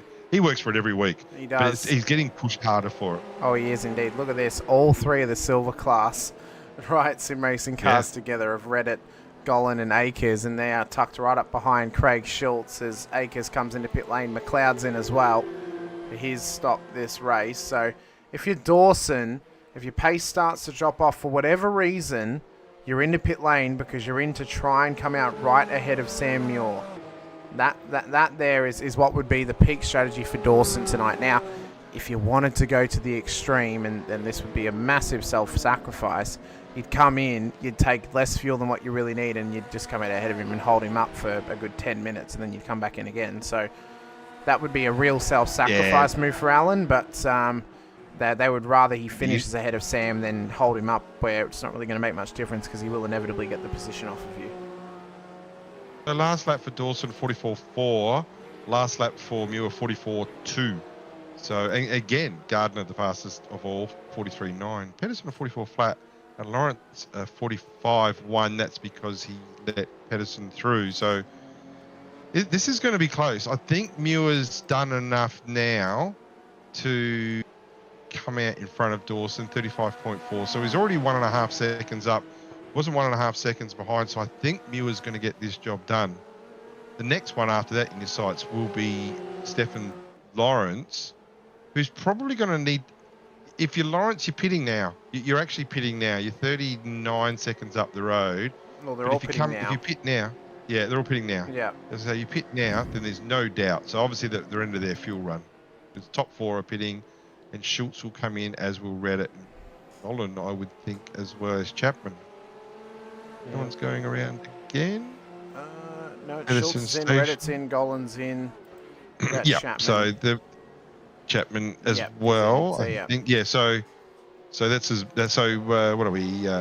13 laps in. That's the max that their fuel go. So we're keeping an eye as Muir exits the last corner. Pedersen will come out in front. We know that. Lawrence will come out in second just. The question is, where does Alan Dawson come out? It'll be very close, but I think these two are going to get him on by the time they get to one. They've got him. They've got him. And in fact, they're right onto the back of Stefan Lawrence and Ben Pedersen. So because Muir could take 2 seconds less worth of fuel, he has closed the gap right up on Lawrence and Pedersen now. Right, so what we need to see from Lawrence is exactly what we saw from Dawson. Lawrence he's the stopgap, isn't he? Yeah, like I said, for championship's sake, we want Lawrence to stay in front of Pedersen here. We want to keep this championship alive as long as we can. But right now, if Lawrence starts to back off just a little bit, do it fairly, that'll put pressure on Muir, and that will bring Lawford, who can absolutely race for a podium. He's got no loyalty towards these guys in front of him. I'd be pushing like hell if you're Angus Lawford right now. Well, what he's fighting for is his top three in the championship. And one thing I think we should point out as well is the fact that our top three in the title race are all representatives of 3 different teams in the league.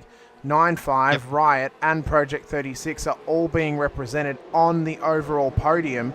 And both the championship leaders of the silver class and the bronze class are privateers. So it really proves that you can be in any team, or you can even be a privateer, and you can get a positive performance out of your season.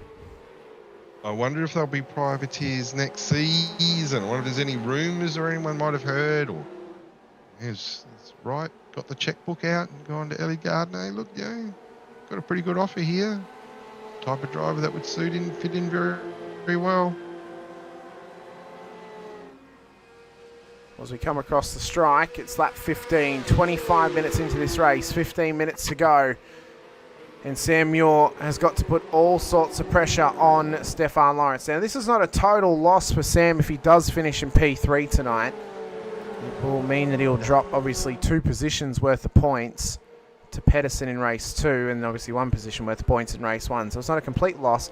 It will drop, though, the championship differential below 160 between Pedersen and Muir. So it will put a little bit more pressure on him. And if Pedersen can perform on Saturday and Muir gets caught up in some drama as well, all of a sudden, we're in for one almighty finale out at Belle Isle on Monday night. So there's still 2 races for this to happen. And we know that Ben's fast at Belle Isle.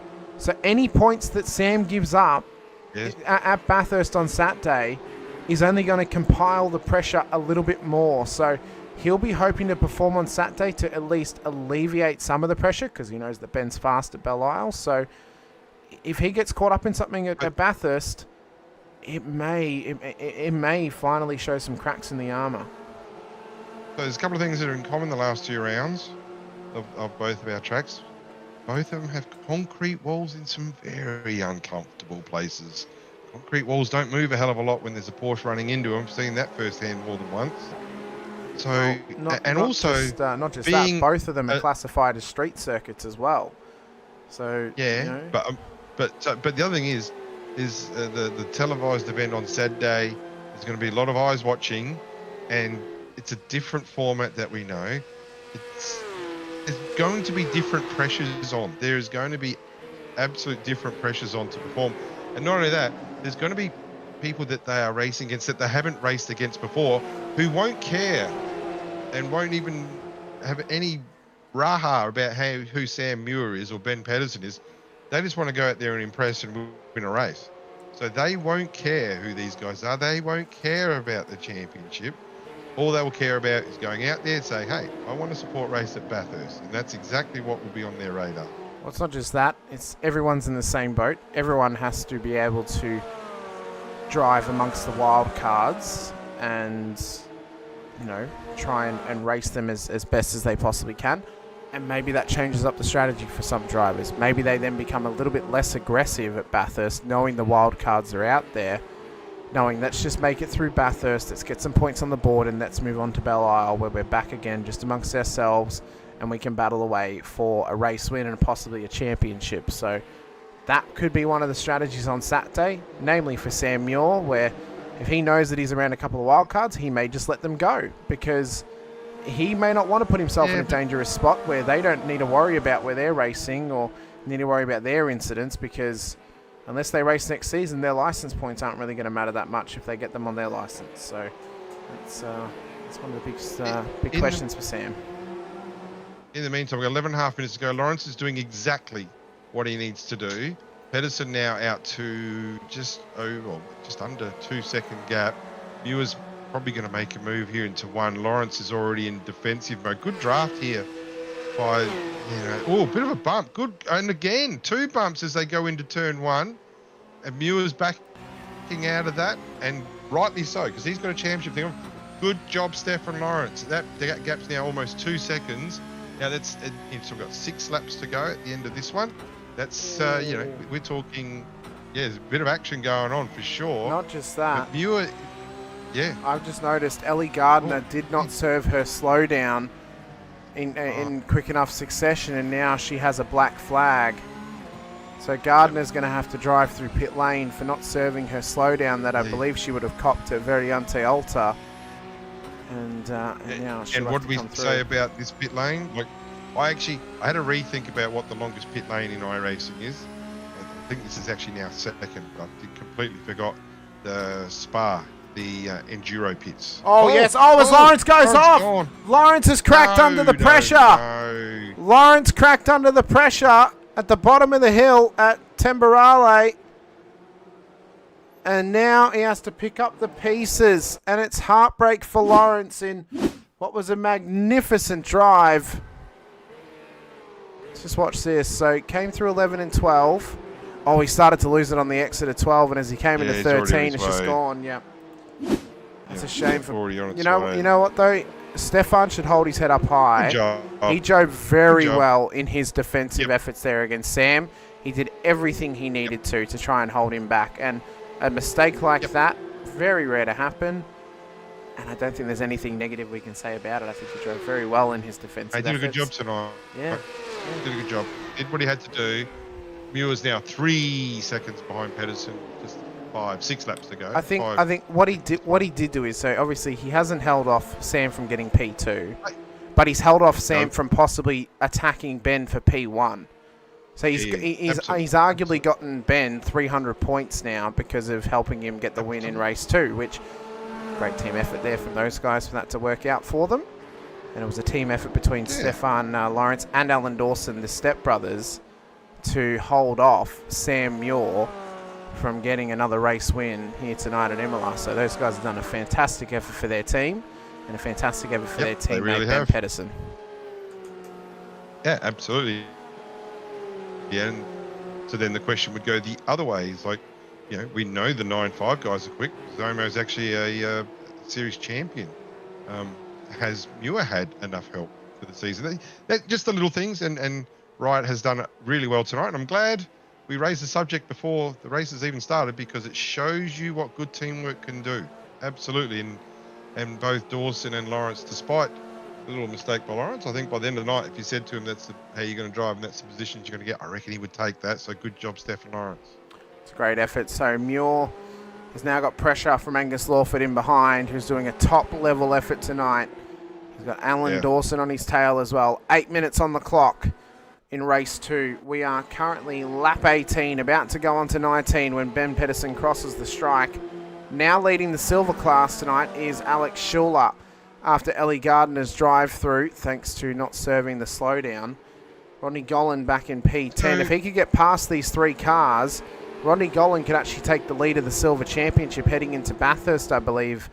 That would be the mathematical chances of that happening. So, is Ellie going to have another problem? Because as far as I know, it was a drive-through penalty, for I believe speeding so. Yes. No, it was not serving a slowdown from the last chicane. Oh, sorry, not serving a slowdown.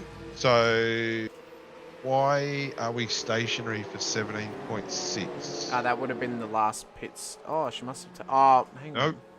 Nope. Why are we taking service? And does Ellie still have? No, she doesn't.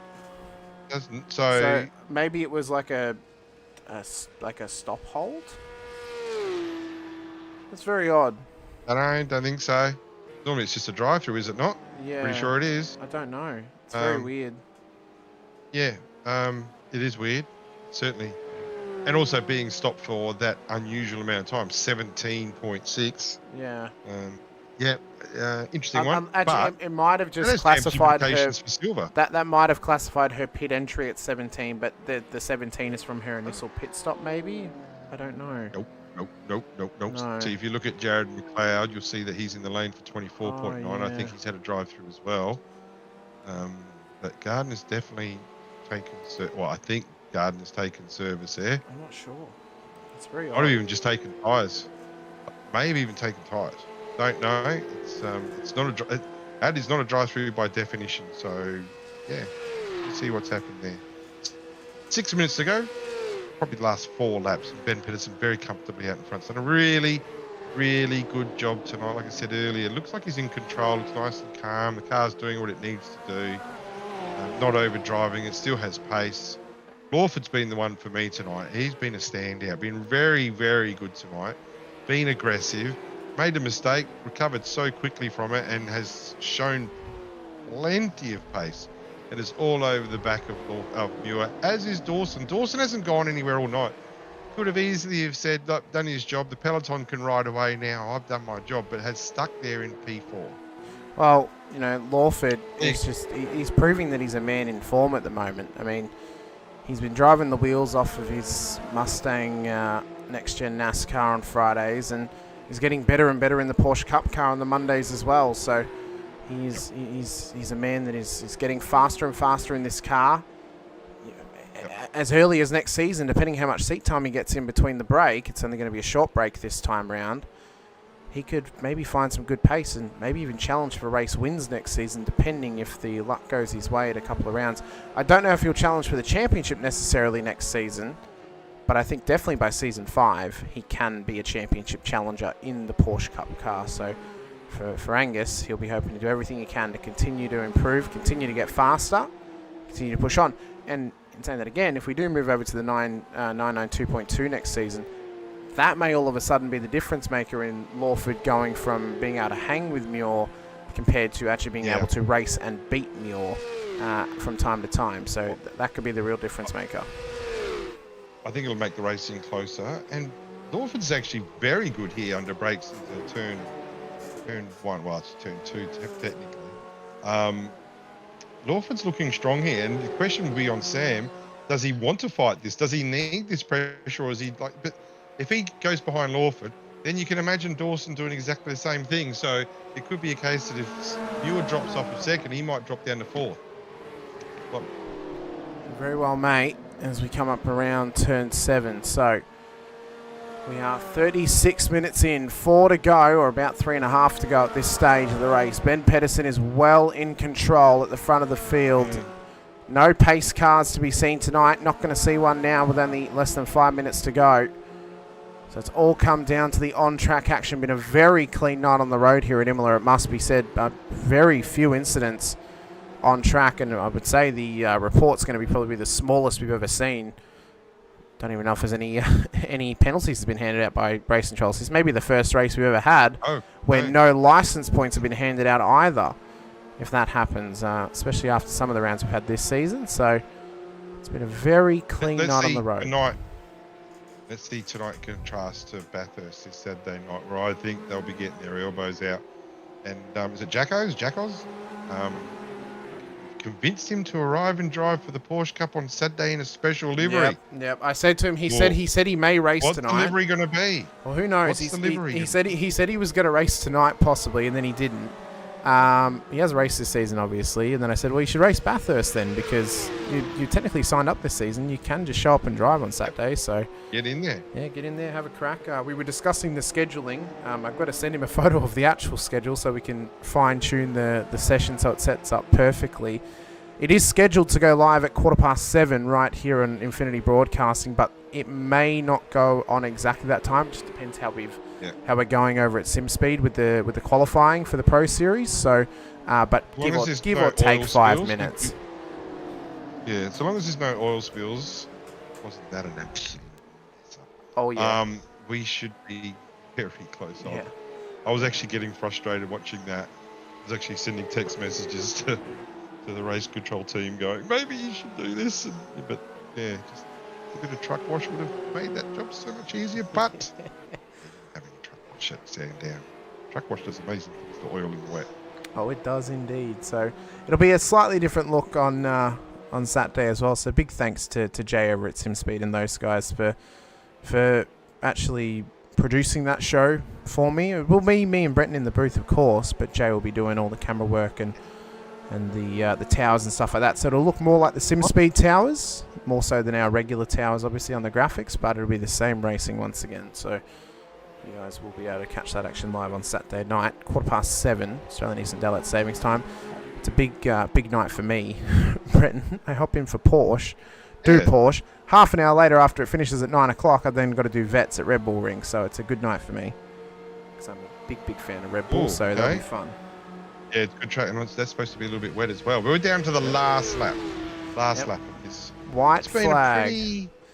Pretty tame race. It's been good though. But yeah, it's been good. I love the drive of Dawson. I love the drive of Lawford, and I love the drive of Lawrence. But you can't go past what Pedersen and Muir have done again.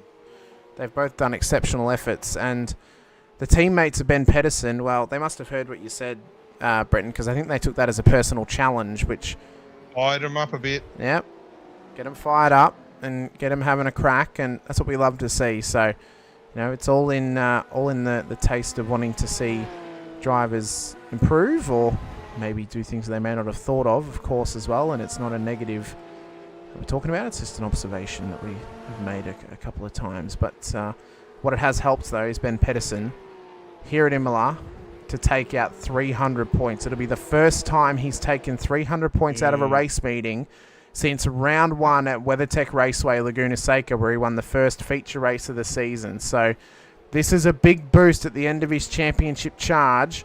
It will gain him points over Sam Muir for the first time in a couple of weeks, and it will drop that championship points gap to below 160 where it currently stands. Is the swing of momentum in the favour of the 669, or could Sam Muir come back at Bathurst on Saturday? Only time can tell, but at least for right now, it is a perfect 300 for Pedersen, who'll come across the line and take the double win at Autodromo Internacional Enzo Edino Ferrari for round 9 of season 3. What an effort from Pedersen. What a race from Muir as well. Lawford a standout tonight. So was Dawson. Flew under the radar, did Howard, but a great race from him. Lawrence, what a defensive act from him throughout the race. Dean Reddit will take his first class win in quite a few rounds' time. So that's great to see from Dean. It's another win for himself. And somehow, some way, Kurt Chapman, after his spin early on, has still come home as the bronze class race winner tonight, and he'll extend his championship lead. So it's a great effort from all. It was Reddit to Schuler to Schultz to Cairns, and then Chapman was the top 11. Golan, McLeod, Akers, Gardner, Watson, Wilson, and unfortunately for Simon Mazzomo, his race never really got restarted after the incident on lap 1 at turn 2. Barry Punter never got started here in race 2 either. It's unfortunate for Barry. Hopefully we'll see all these guys and girls out of Bathurst this coming Saturday night. Yeah, absolutely. A good night for all tonight. There wasn't really any... Ellie Gardner will probably be disappointed with what's happened in race 2 with that penalty.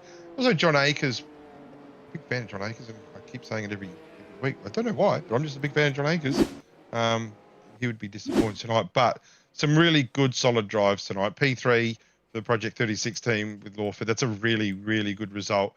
Haven't seen him up there as being that competitive and that fast for a while, so obviously really in tune with the car at this track. It's fantastic. Want to see that kind of consistency every week from Lawford. That would be fantastic. And Alan Dawson really set the tone for the right team tonight with that really good drive. Really, really good drive there. Great team effort. Absolutely it was. And then backed that up again by Stefan Lawrence, who, you know, did the domestic thing and made the mistake, dropped some positions. But for the team, what it did is just stretch the gap between Muir and Pedersen. And I'm a big fan of using the saying, it took away hope. So it was just taking away hope from Muir. So by the time Muir cleared both the riot cars, the race was done. The lap times weren't that much different. Pedersen was down the road. Muir wasn't going to catch Pedersen in 6 laps. Took away the hope with some really, really good driving. Love to see it. And hopefully that can be a thing for certainly this season. Probably a bit late, but certainly next season certainly capable of doing that. Well, for the first time, I think, this season, we've had Ann Pedersen in the chat giving love to, obviously, Ben, who I assume is Ann's partner, and mentioning as well Fab Benny. Team Effort 2 tonight. So it was indeed. It was a great team effort from Riot tonight, it must be said.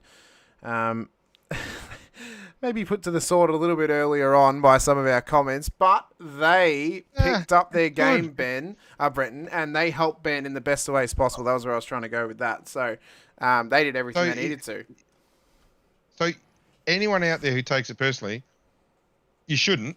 What you should do is take it as motivation to think that, yes, this is a team sport, and yes, the team is bigger than one driver. Absolutely it is. But when you've got one driver competing to win the championship, that is the ultimate success.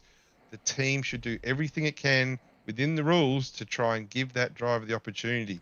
And yes, I know they're not esports professional drivers. I get all of that. I do understand all that. But there's little things that you can do consistently to help your driver get the most out of each night.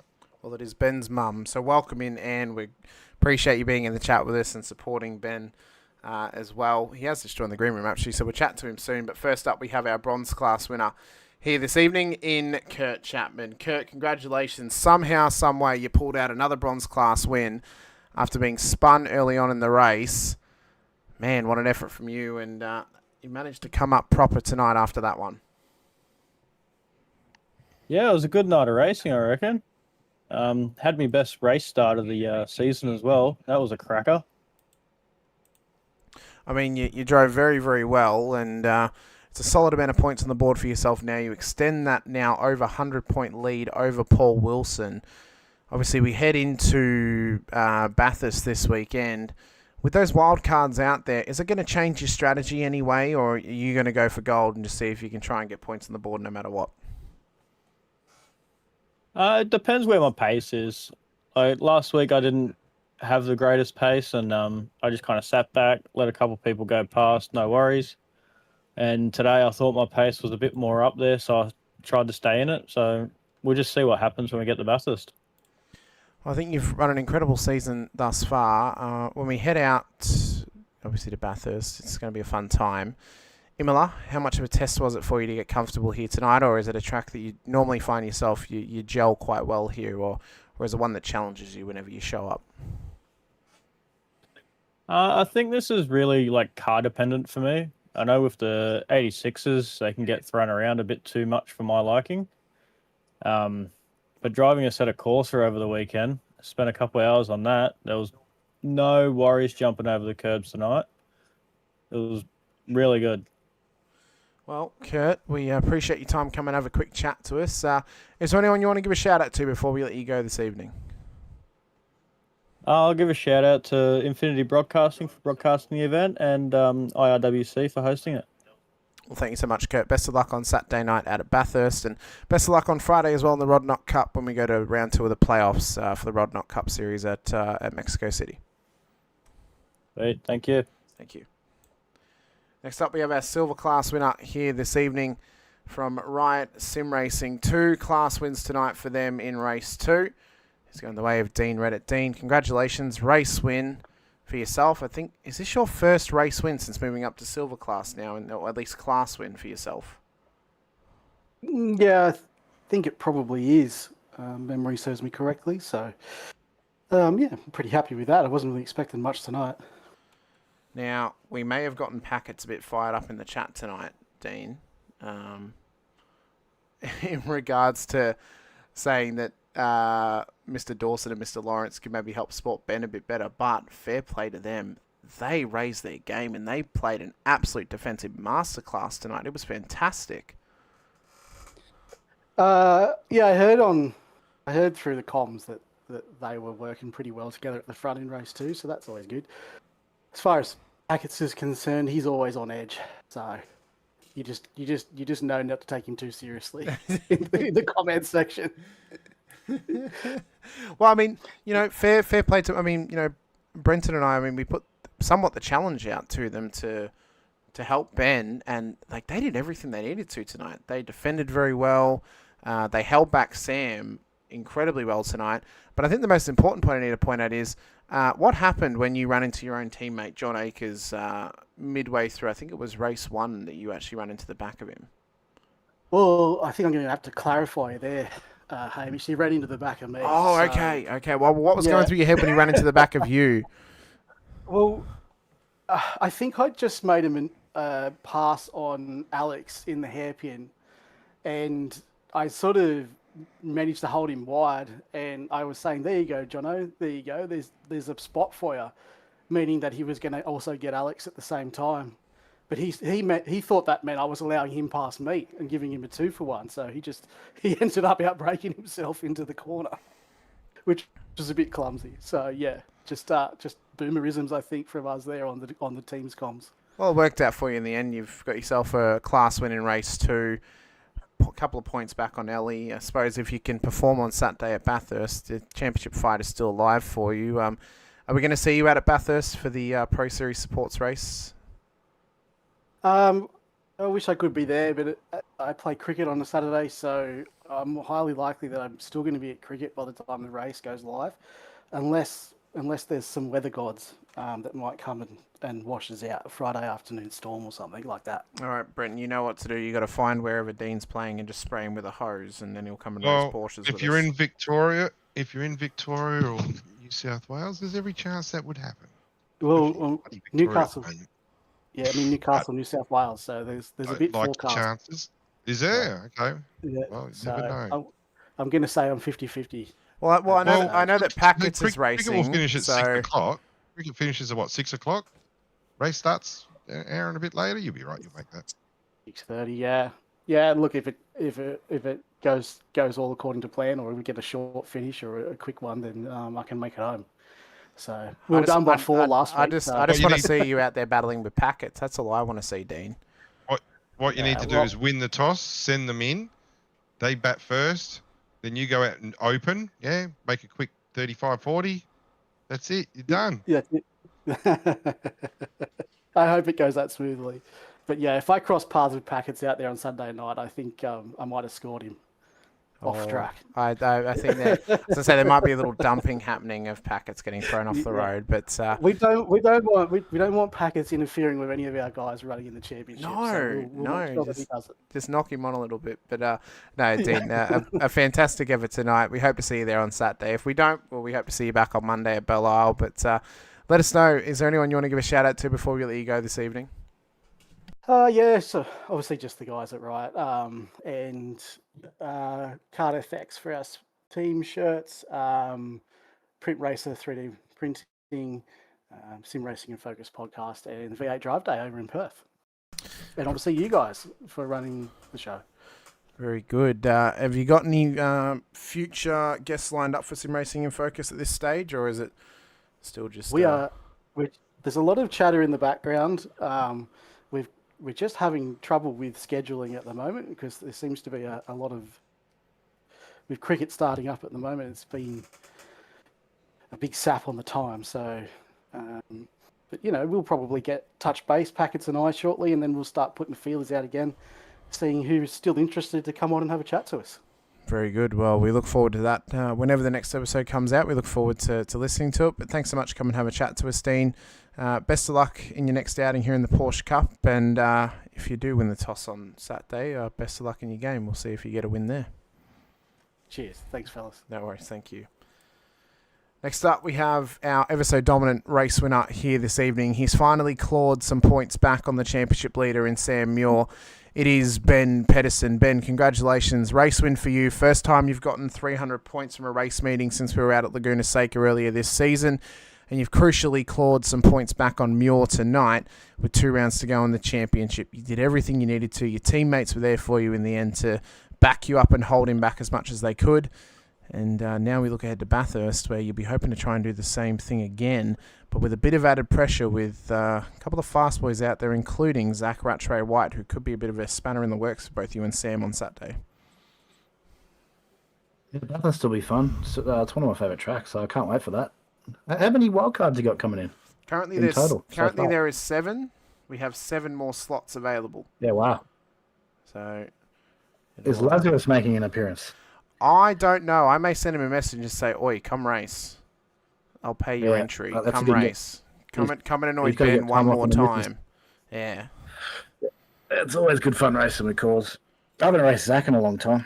I'll be looking forward to that too. But yeah, look, I had good fun tonight. I was a little bit lucky. I nearly killed half of my teammates. It unfortunately was a bit of a chain reaction lap 5 in that feature where I hit the sausage and got out of shape. That was a bit of a wild ride and took out Chapman, I think, at the back of the lap. But it was uneventful bar that. But yeah, pretty happy. Well, he's okay though. He still came home in a class-winning position in the bronze class though, so he didn't at least lose his race win that he was hoping to get. But it was certainly wild from our end. I mean, it was just a real concertina. You bounced off the sausage across the nose of Golan, who then braked out of anticipation, and then Kurt just didn't quite get enough time to brake, and then Sam was stuck in the mix as well. So it was a little bit of a domino effect that could have been a lot worse than it actually was. So I think you guys came out quite cleanly.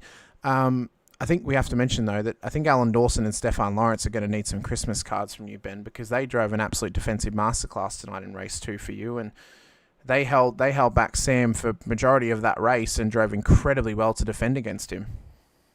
Yeah, it was excellent. I was watching it and we were talking over the radio, so it was it was excellent driving, and it gave me a bit of a buffer, which takes the pressure off, because Sam was sort of on pace as well, and I think that's his 7th pole now, is it?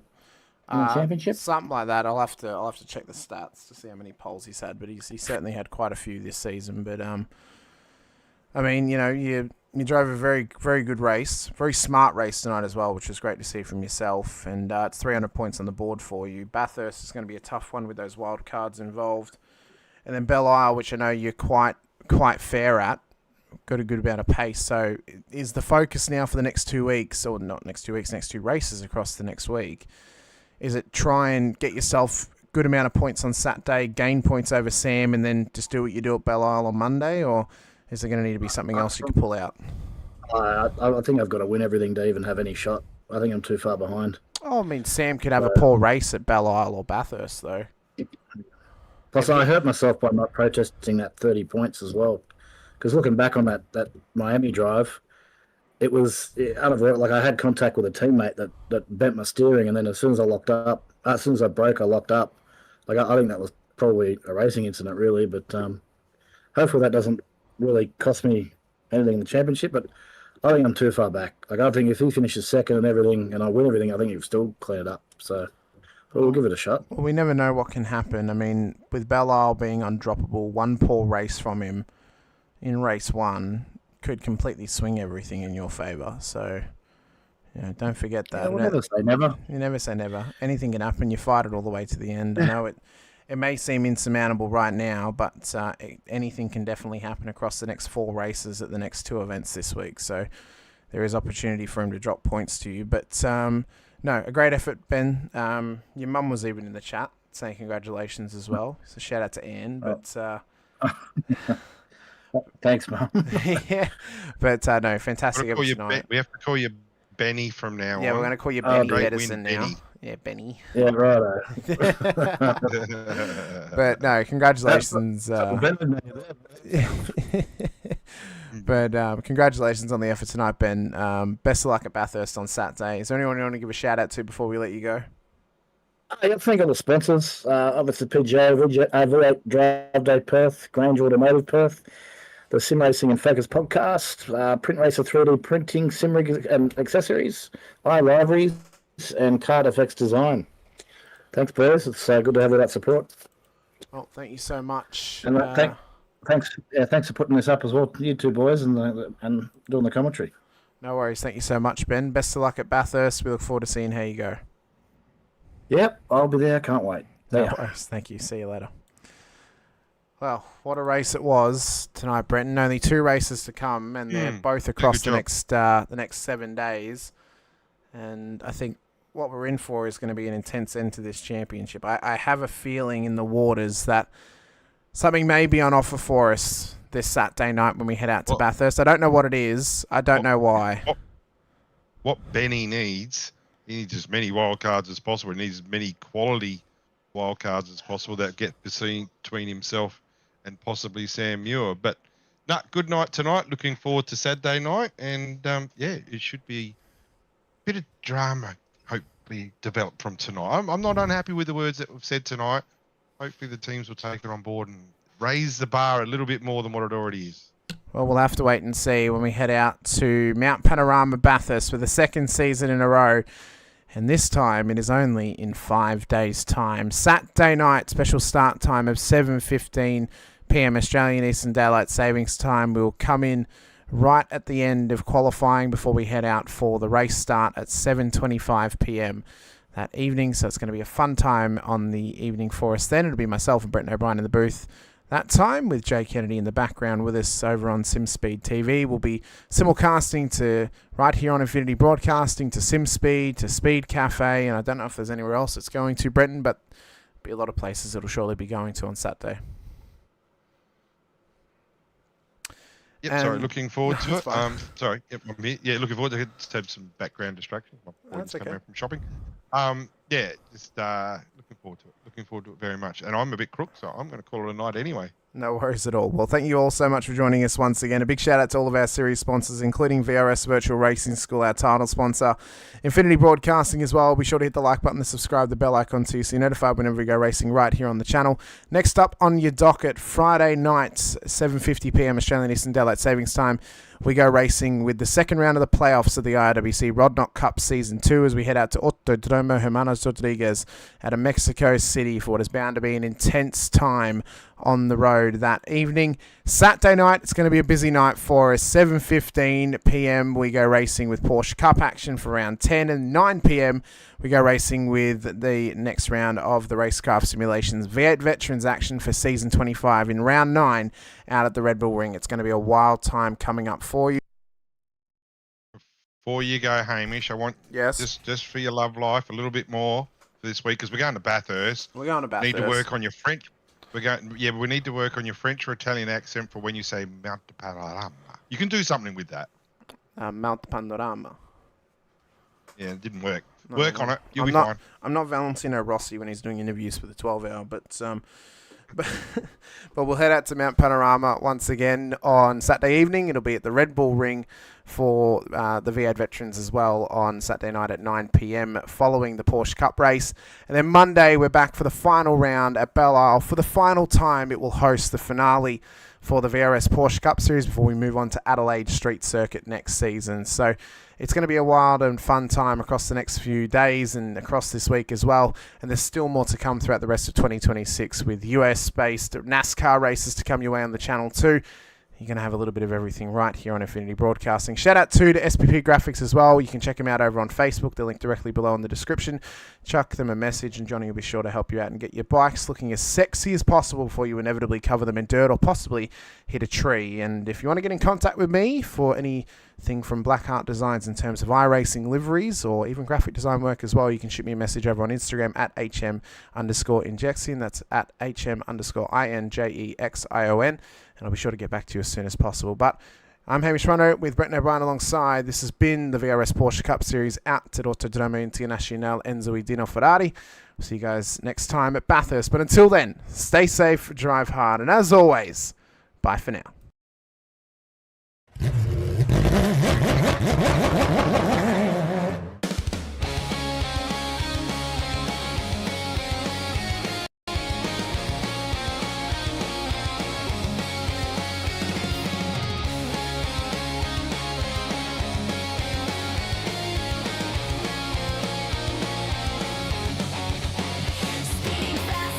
Control, feel the thunder in my soul, through the danger, through the pain, only one thing to do to get to victory lane, taking risks, full send, and in the end, be the best, it's taken over, cannot contain, the desire to get to victory lane.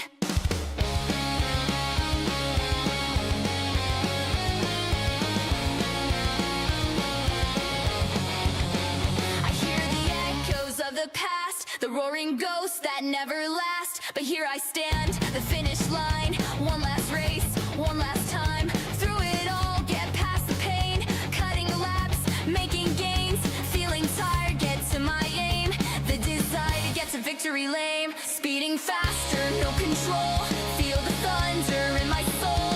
Through the danger, through the pain. Only one thing to do to get to victory lane.